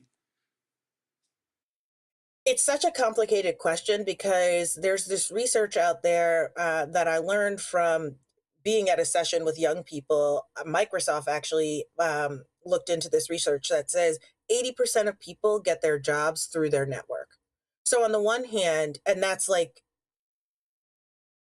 feels reasonable to me because that is true for a lot of the people that I know that, through connections, they got their roles. But I think that it's not necessarily the name in that way. No one asks me where I go to school, where I went to school, and I also don't offer where I went to school. What I am talking about is, was the training that I got, the program that I got, the best one to set me up to do whatever the thing is I'm trying to accomplish? And so I think what I would say to a young person and what I would honestly tell my younger self is that the name actually matters less than if you are sure that what that place does, what that program offers is going to give you the thing that you want. Like what I didn't do when I was young, and I wish I had, and we have our students in One Goal doing, is like researching what are the jobs that the folks coming out of this major that you want to be in, or this program that you want to be in, what are the jobs they are getting? How are you paying attention to that? Because that is not the way I approached my own educational career. And I think it was a misstep in some ways. Loved my schools, wouldn't complain, but they probably weren't my right fit schools, all of them at that time. Representative Jones, a question for Elena. It's funny, Oma Congo sort of stole my question because I was going to say that my son said to me, Mom, has anybody asked you where you went to school? Because I was always on him about making really good grades.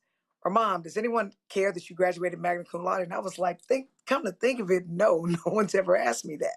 So that was the question. But congratulations, well done. I will, but it don't matter, right? But what I will say is this: I have a lot of young people working in my office. My summer internship program are college kids who happen to be from Houston who come in. And literally, they have said to me, like one of the young ladies who's an intern is in college. She wants to go to law school. She's stressing about how she's going to afford law school or how she's even going to stay in college because of how much it costs. And that's including grants and scholarships and things like that. And so I guess my question for you, Ms. Harper, is this.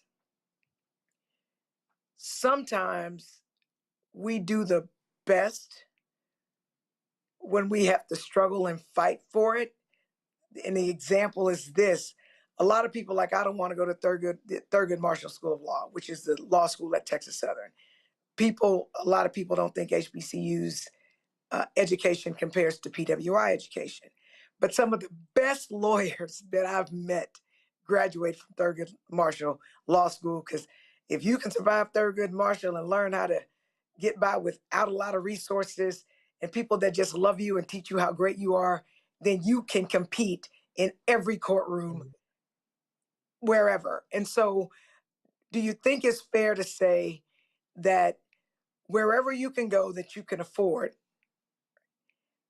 it may be the only option, but even in that, you can get greatness out of it? 1,000%. You can get an excellent education at every single school, and you can get a crappy education at every single school. What really matters, I think, and this is what we try to work with young people to understand is, do you know yourself? Do you know what you want? Do you know your purpose? Why you are going there? What it is that you're hoping to accomplish? And then, like, even when those kind of like roadblocks or potholes come up in your pathway, making sure that like you understand that foundation and you understand yourself enough to navigate through them. That's really all, like the most we can hope for any young person. To the young woman in your office who is interning, I would say go where you can afford, because what you need in the end is that JD, and you need to be able to like practice law to do the thing that you want to do. Doesn't matter the name of the school if you are accomplishing your goal. It really doesn't. Well, as we depart, I want to ask you one final question. You are in New York City. How is it that people get connected with you, and how do you work with them? Is it one-on-one coaching?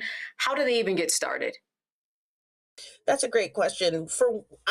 One Goal is a program, and we actually work with high schools. So we're in about 20, 25 schools across the New York City area, and we've recently expanded outside of the city up into some of the suburbs and into the rural Wayne County area.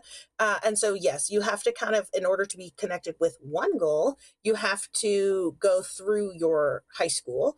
But you can reach us, and we can reach out to your high school on our website, onegoal.org.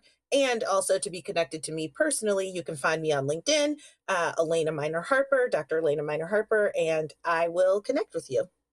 All right. Financial aid, real quick, do you lead them to resources for that? Because that is a big deal. It's like a whole school in and of itself to learn that process. Absolutely. FAFSA, and in New York, we have, for our students who might be undocumented, we have the TAP program. And so there are lots of resources, but it changes every year. And so that's a huge piece of the work that we do, because the financial fit, you have to know what you are eligible for and what to go after, is a lot of the work that we do, helping educators direct their students towards figuring out that process.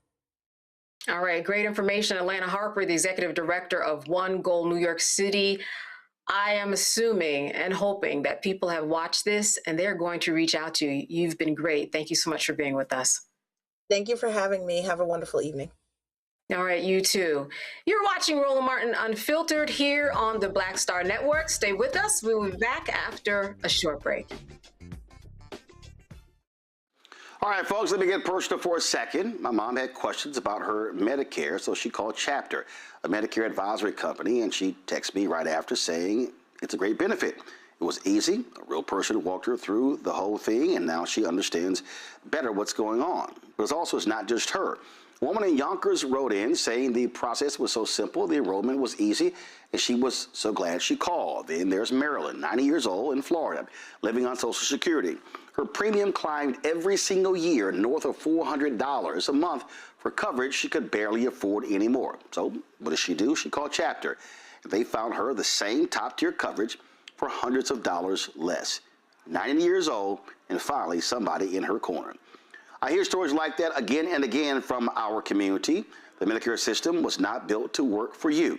Too much fine print, too many plans. Yet Chapter's advisors are independent and honest, the only Medicare advisors that compare every plan nationwide. They're focused on one thing, what actually works for you. If you're already in the right plan, they'll tell you. No games, and people who switched with Chapter saved an average of $1,100 a year. All it takes is 20 minutes. You talk to a real person, and it's completely free help. So call Chapter at 724-264-8281, 724-264-8281. That's Chapter. Let me ask you a question. Why do so many people seem to think they know black men so well? What they think we want, what they think we need. Hell, they even tried to tell us why and how we voted, but never had a conversation with us. Never asked us how we felt, what brings us joy, what makes us angry, what makes us scared. How do we live? That's what this show is about. No translation, because we don't need anybody speaking for us. we can speak for ourselves. This will be a show where we bring brothers on that you don't see on every other talk show. Nope. Brothers that are doing work in local communities with black men for black communities. We're going to hear each other and try to understand so perhaps we can move forward together. No translation, because we don't need anybody speaking for us. Nope. What we need is each other. No translation, right here on the Black Star Network. Check it out. I'm Russell L. Honoré, Lieutenant General, United States Army, retired, and you're watching Roland Martin Unfiltered.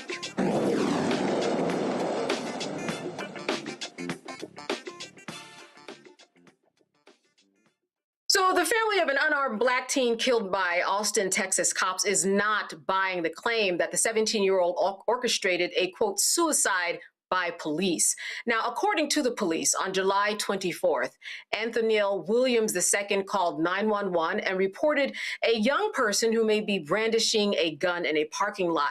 3 officers responded to that call, and Anthoniel was shot several times. The Austin Police Department released several videos and the 911 call in question from that early morning shooting. Here is the call. 911, do you need police, fire, EMS, or mental health services? Police. To what address? 10110 Baden Lane.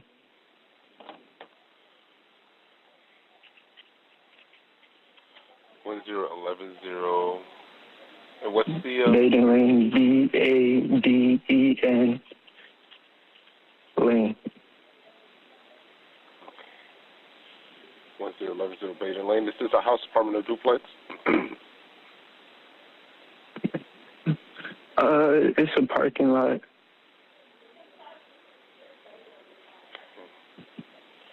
Okay, all right, what's going on? I'm looking out my window. There seems to be a kid. It looks like he has a gun. I'm not sure, but he keeps on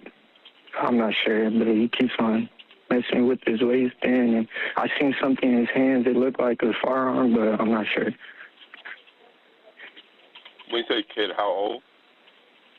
I'm not sure. He just looks very young. So like a teenager? Yes, sir.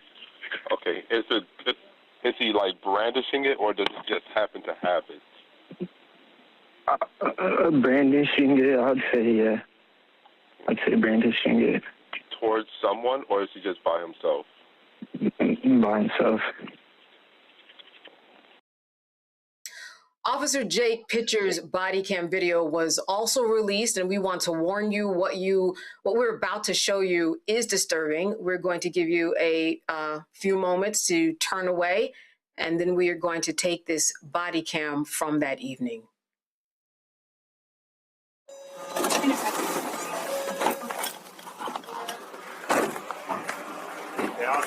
Hey, keep your hands up. What's going on, bro? You all right? You doing all right? You doing all right? Hey, keep your hands up.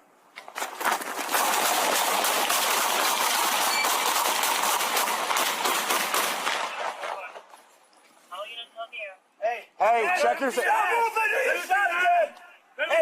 Hey, cruise. Move. Hey, watch the truck behind us. I'm reloading. Hey, cover! Okay. Stop moving! Stop moving! All right, so here's a part of the official statement from the Austin Police Department about the incident. Officers attempted to de-escalate the encounter by directing Mr. Williams to keep his hands up.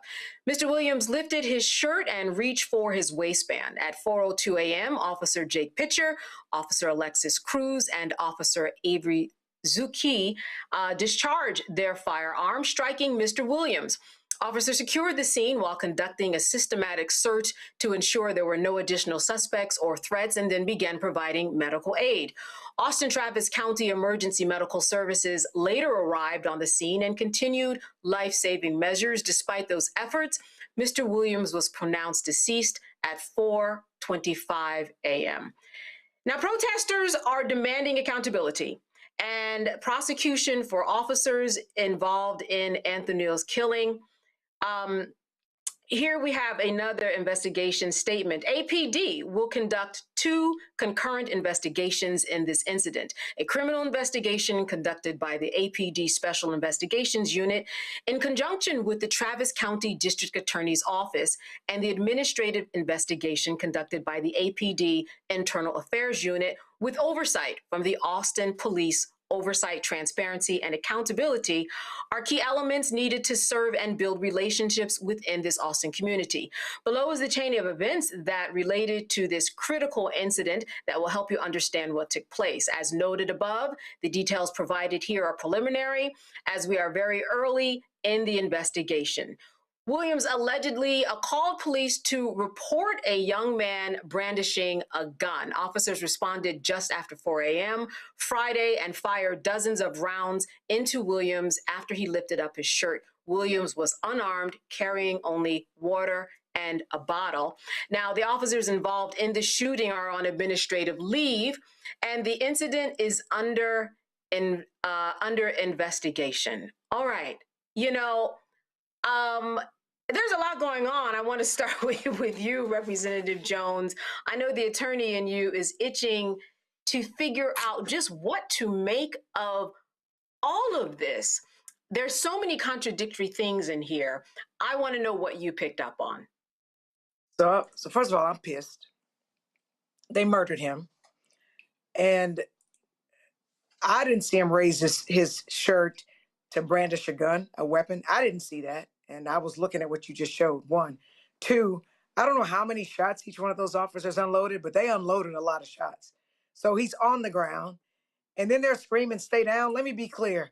Your self-preservation, somebody hits you somewhere and it hurts, you're going to move to touch it. That's just what you're going to do. So he's a threat. He's on the ground. He hasn't shot at you. You've done all the shooting. I'd be curious to know, are they on paid leave? I'm certain they are. They shouldn't be. They murdered this kid.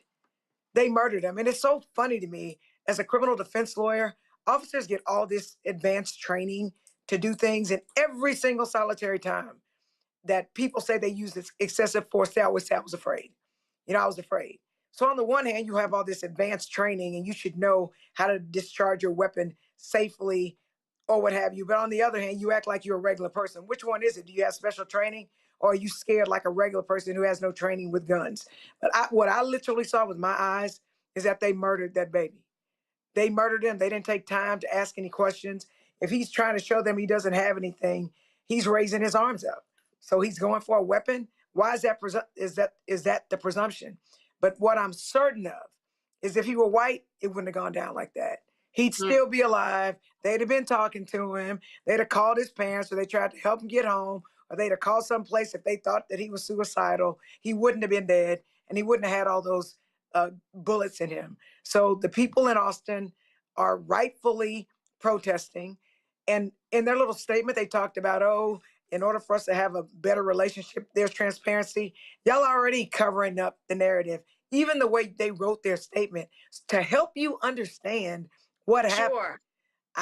So don't believe your lying eyes, man. Go on with somebody else. You murdered him. They need to be sued. Those officers never need to be police officers anywhere else. And I pray for the family of Mr. Williams, because he was murdered by the police, and we should not be getting murdered by the police. But it's 2026. I've been Black all my life. And that's why we don't trust the police. And Dr. Dubinga, they jumped in front of this narrative as quickly as possible, calling this, suicide by police. First of all, how interesting that they would think that a young man would think this through, and that, it's really an indictment on the police that a young man would be able to say, allegedly, suicide by police, because I know they'll kill me. Number one, that's interesting for the police to even say, yeah, count on us to kill you. And number two, they jumped in front of the narrative so quickly, like Representative Jones said, don't believe what you're seeing, basically was what you can infer from that. Before you look at anything else, let me tell you what happened. They got in front of that narrative, and we have been seeing a lot of that before any full investigation. Well, yeah, it actually has me thinking of the Nolan Wells case, in Mississippi, and how, the sheriff there and their department, basically came out with their own conclusions, right? And some of these other guys whose names I don't want to give any platform to, are interviewing these kids and having their own conclusions drawn as well before an investigation's even done. It makes me think about it as it relates to this. I want to pick up on two things that Representative Jones said. Number one, the number of shots that were fired at this young man. It was at least over 12 shots, towards him. And again, the second part of what she said, all of this training, but yet that those 5 words, "I fear for my life," seems to get these officers off every time. There needs to be a deeper investigation into this. There needs to be better type of de-escalation. But like we said, this de-escalation seems to work when it comes to white people. Why can't they be coming into these spaces with non-lethal weapons that can still put people down? I understand that people say this isn't like TV where you just like shoot for a kneecap or something like that, but you can come in with non-lethal weapons. But when it comes to our community, we don't get that benefit of the doubt. So given what we know, as Representative said, we've been black all our lives. We've seen officers get off for less than what we're about to see here. And so the fact that they're already forming this narrative, the suicide by cop narrative, which everybody knows them, Law and Order and all of these things, it's really setting them up at level 2. It's really setting them up with an advantage in this case. And who is speaking up for this child? Who's speaking up for what he was dealing with? Who's speaking up for maybe a mental health issue that was going on as well? That he deserves that, his family deserves that, and the protesters out there calling for justice also deserve that as well. Representative Jones, I mean, when we talk about mental health issues, we always hear this. We always hear how officers are just not equipped to deal with any mental health issues. Even some of those who've gotten training, they do not meet the mark. And that is possibly what was going on here. I'm going to say it again. I saw what I saw, and you saw what we all saw.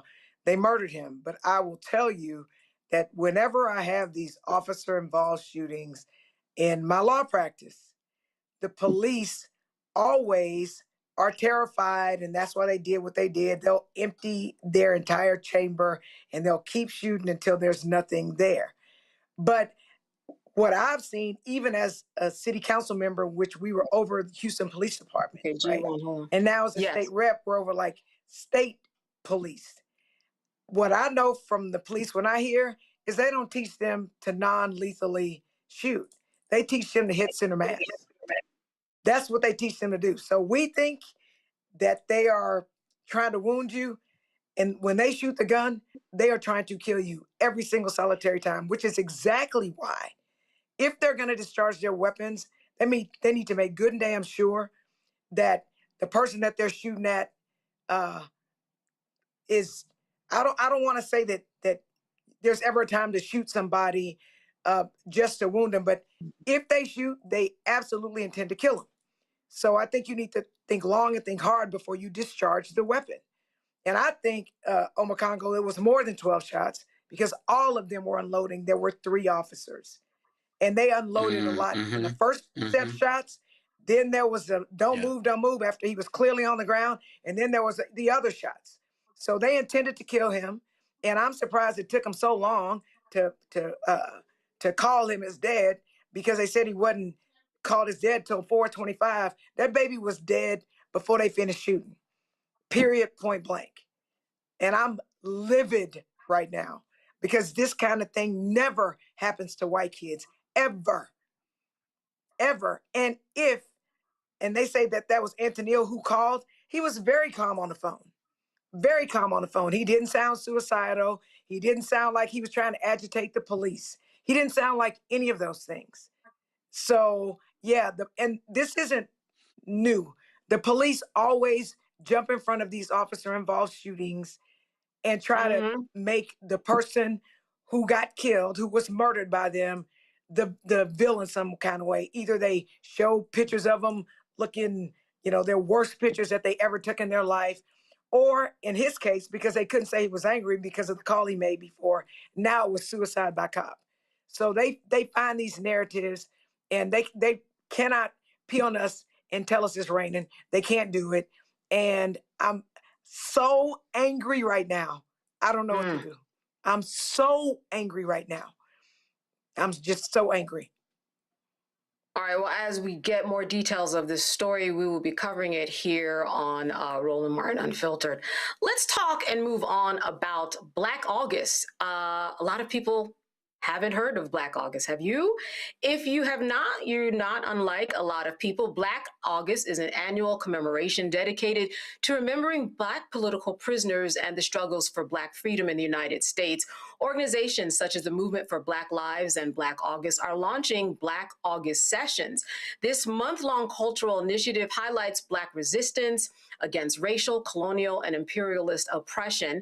And to tell us more, Movement for Black Lives, Rukia Lumumba, the executive director of the People's Advocacy Institute, joins us now. Thank you so much for being with us today.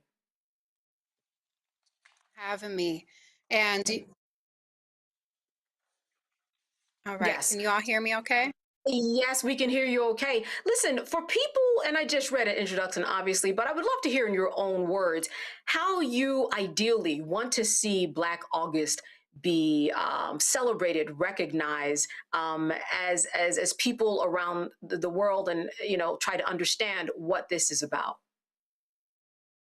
It would be remiss of me if I did not start by just acknowledging the very important segment you just shared around the baby, the teenager in Austin, Anthony Williams II.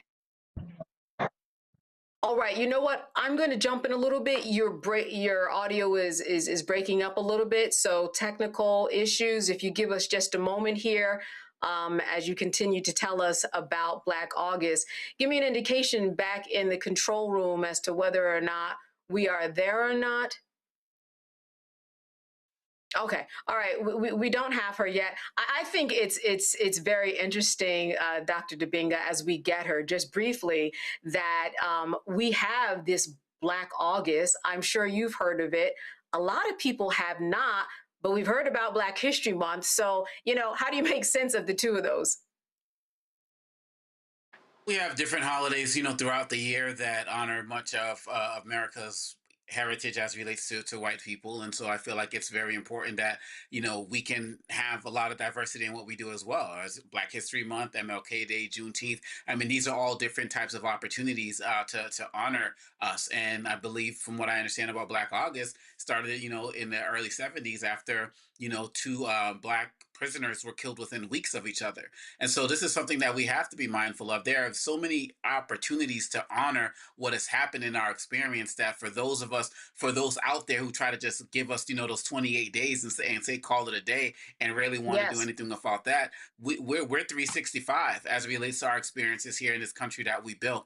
And so it's extremely important. I know people talk about this within the United States, but, overseas, my dad was a political prisoner, and it's really important to understand how this works and how this gets honored. And with what little history we were getting in school before all of this anti-DEI backlash, this is an opportunity for platforms like the Black Star Network, with the guests we're having, Ms. Lumumba. I mean, my dad was and we actually have her. teacher in Eastern Congo. So this is extremely important. Yes, and thank you for that. We have her back, Ms. Lumumba. Thank you so much for being with us. You said that you would be remiss if that's where we dropped you. Yeah, if I just didn't start by just acknowledging Anthony Williams II and his killing in Austin. So just want to start by that. And this is why Black August is so important. It is a time that we acknowledge our countless organizers, activists, and freedom fighters who sacrificed their freedom and their lives in the struggle for Black liberation, something that we're still fighting for today.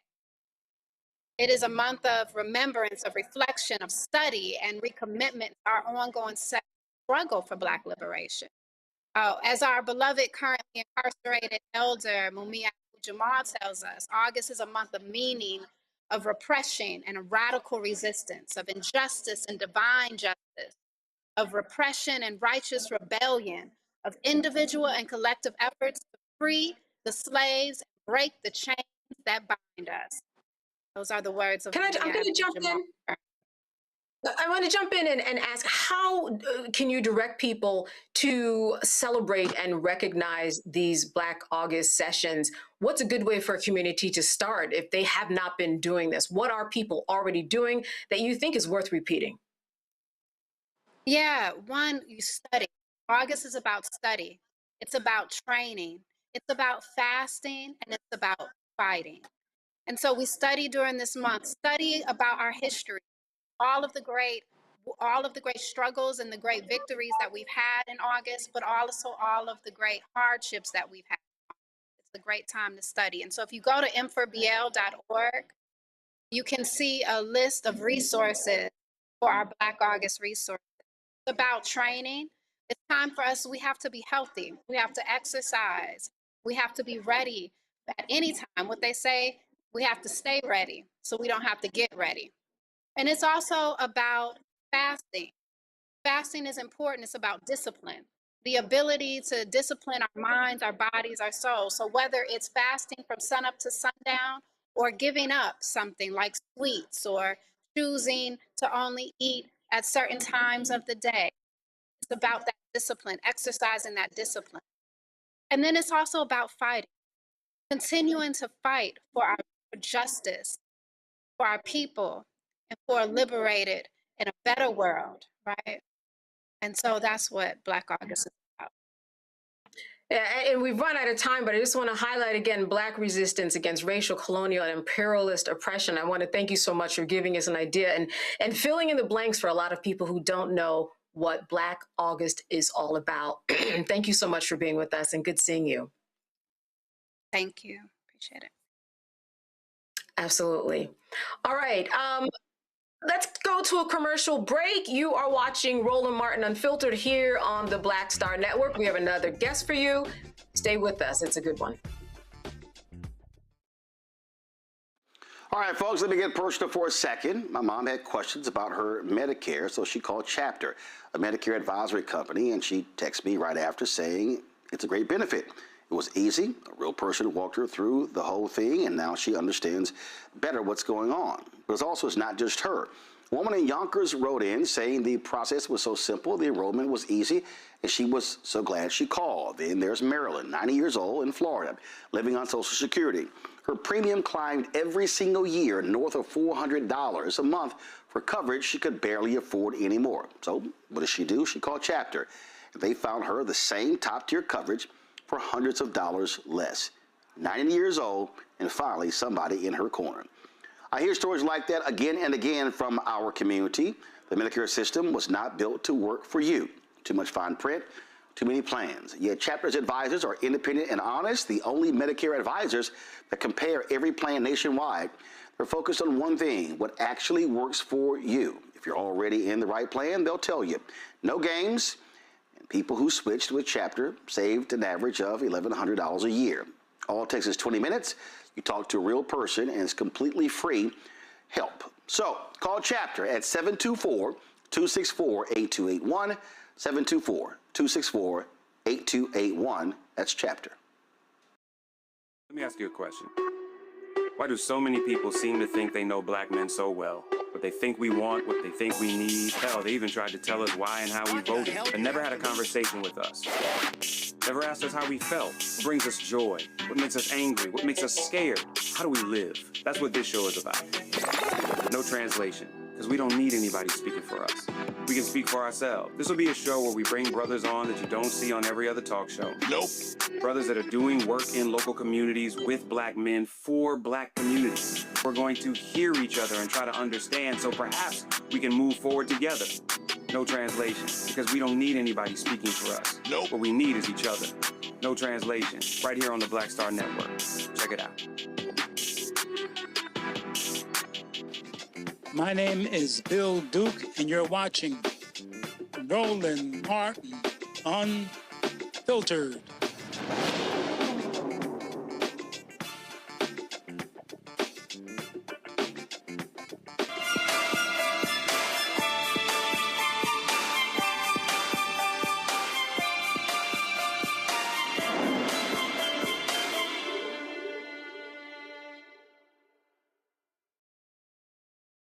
Some women nationwide are increasingly delaying motherhood into their 40s to focus on career and personal goals, achieve financial stability, and wait for the right partner. Now, according to the CDC's National Vital Statistics reports, birth rates are rising for women aged 40 to 44 in the U.S. About 12.5 per 1,000 women are conceiving. Though it may not be too old to have a baby, it might be harder to conceive, stay pregnant, and deliver without complication. And joining us now to discuss all of this is OBGYN Dr. Rashonda Mitchell. Thank you, Dr. Mitchell, for being with us today. Listen, a lot of people are thinking about having children, even within my friend group, or even adopting babies, right? Because sometimes that's the option. But what are your thoughts about, the right way to approach this? Because when you are in your 40s, it's very difficult to have a baby. So what are the questions that you should be asking yourself to say, this is the right decision for me? Right. So thank you for having me. I really appreciate it, being on here to discuss such an important topic. But I think there are some questions that we should ask ourselves if we are choosing to have children after the age of 40. And I think we should reframe it as not a delay, but we're choosing to have children after the age of 40. And some questions that you really want to ask yourself is, what is my current health status? Because your future really matters when you take a look at everything, such as we age, we are more prone to chronic diseases such as heart disease, diabetes, obesity. And so we want to make sure that we're in the best health condition that we can go into, because pregnancy is not benign, okay? It is a wonderful experience. However, it does put a little extra stress on the body. So from a medical perspective, I would definitely say you want to make sure that your health is in top tier shape. Second thing is to look forward to is, what is your support system going to look like as you choose to have or start your family later in life? Because there will be many of us at this time that you're going to cross paths of, if you have parents, you're going to be taking care of aging parents, as well as, taking care of your new baby and establishing your new family. So there will be that extra needed support. And so I know a lot of us have great girlfriends that we talk about having as support. So I think that is a wonderful thing. And the third and final thing is making sure that you develop a wonderful team to help you bring this beautiful bundle of joy into this world, because not only during the pregnancy, but in the postpartum and in the first couple of years of life, that's finding a doctor that you have a great relationship with, having a doula or a midwife or and other healthcare professionals that will support you through the journey and make sure that you see the end of it, and both of you all are healthy at the end. If this was the 1980s, 90s, people would not be talking about it in this light. What changed over the years? Was it culturally? Was it health-wise, that maybe we are healthier in some ways? What do you think has changed? A number of things that has contributed to it. One, we know that Black women have delayed fertility for years now because they wanted to establish themselves professionally and make sure that they were able to take care of their family. And so, one, the ability for women to take care of themselves and their family has definitely increased. We know that Black women are amongst some of the most educated people in this nation, as well as some of the top earners in their household. And two, let's not forget technology. Technology has also assisted in that reproductive assistance. Now, many women who are seeking their career have the ability to freeze their eggs or freeze embryos and then go back and start their family later. So technology has definitely added to that. And I do agree, there is a culture shift. I just had the wonderful privilege of assisting in the birth of one of what I call my mature mamas, who is over the age of 45, bring her child into this world. And one of the things that she said is, I grew up with the idea that I must have a two household parent household. And with that idea, I had delayed having a child because I wasn't married then. But then she said my mind started to shift once I became a little bit more financially stable and knew that I could support the child and also build a support system, both male and female, to support this new bundle of joy that I would be welcoming into my life. So it is more of a choice that women are making these decisions after the age of 40, which I think is wonderful. But I do think there are some considerations that we should look at when we're doing this. Yes. One of the considerations in terms of, being healthy, what do you see? Is there a thread that Black women, from the studies that kind of have, or something that they generally go through that overall also keeps them back in terms of just health? What health-wise makes a woman really not a good candidate, or something that they need to correct before they get pregnant? So I'm a maternal fetal medicine physician. So I deal with high-risk pregnancies. This is what I do. And these are the numbers and the things that keep me up at night. And so like in 2004, the maternal death rate for Black women over the age of 40 was 148 per 100,000, where for white counterparts, that number was only 59 per 100,000. Now you have the same biology, the same time, age, but there are other things that play into it. And we know that racism is one. We know, and the system as a whole, but also we have to think about our starting health at 40. Some of the things and risk factors is that we need to look at obesity. We know that obesity can contribute to things like diabetes. We know that if you come into pregnancy with these things, that you are increased risk of having a poor perinatal outcome. You have to worry about preeclampsia. We know that's elevated blood pressures in pregnancy, gestational diabetes from being overweight. And let's not forget that as we age, you do have an increased risk of having a child with a chromosomal abnormality. Now, that doesn't mean it's the end all be all. We have tests for that. And the second part about that is that we know people with trisomy 21, also known as Down syndrome, are living healthy lives and going on to, have children themselves. So I think, medicine overall is evolving. So things that I would say really make a difference is managing your weight, managing your blood pressure, because cardiovascular disease is one of the leading causes of maternal morbidity and mortality in the United States.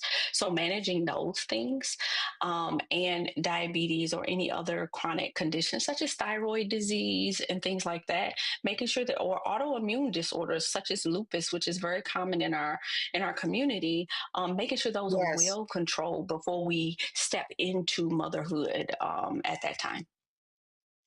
All right. Well, as we close, quick question, and that is this. For someone who might be watching, and let's say they're 47 years old, and they are in good health, what do they do right now to prepare? I would imagine it's a little different than someone who's 28 years old, or does it change much? Yeah, so, I would say see a fertility specialist right away. Do not delay. Some of us, we delay because we don't want to accept some of the realities and some of the difficulties associated with childbirth or becoming pregnant at such a late age. And so, overall, I think, of course, society, we need to, shift so that women can have their children at a younger age, but that's a whole nother topic. And then one of the things that I would say is like Black women, we are having babies at 40, not because we ran out of time. It's just that, we're having them because we finally have time to have them. And our job in medicine is really to make sure that the decision doesn't cost them their lives. And so right now, I would really encourage them to go see a fertility specialist, also known as a reproductive endocrinologist.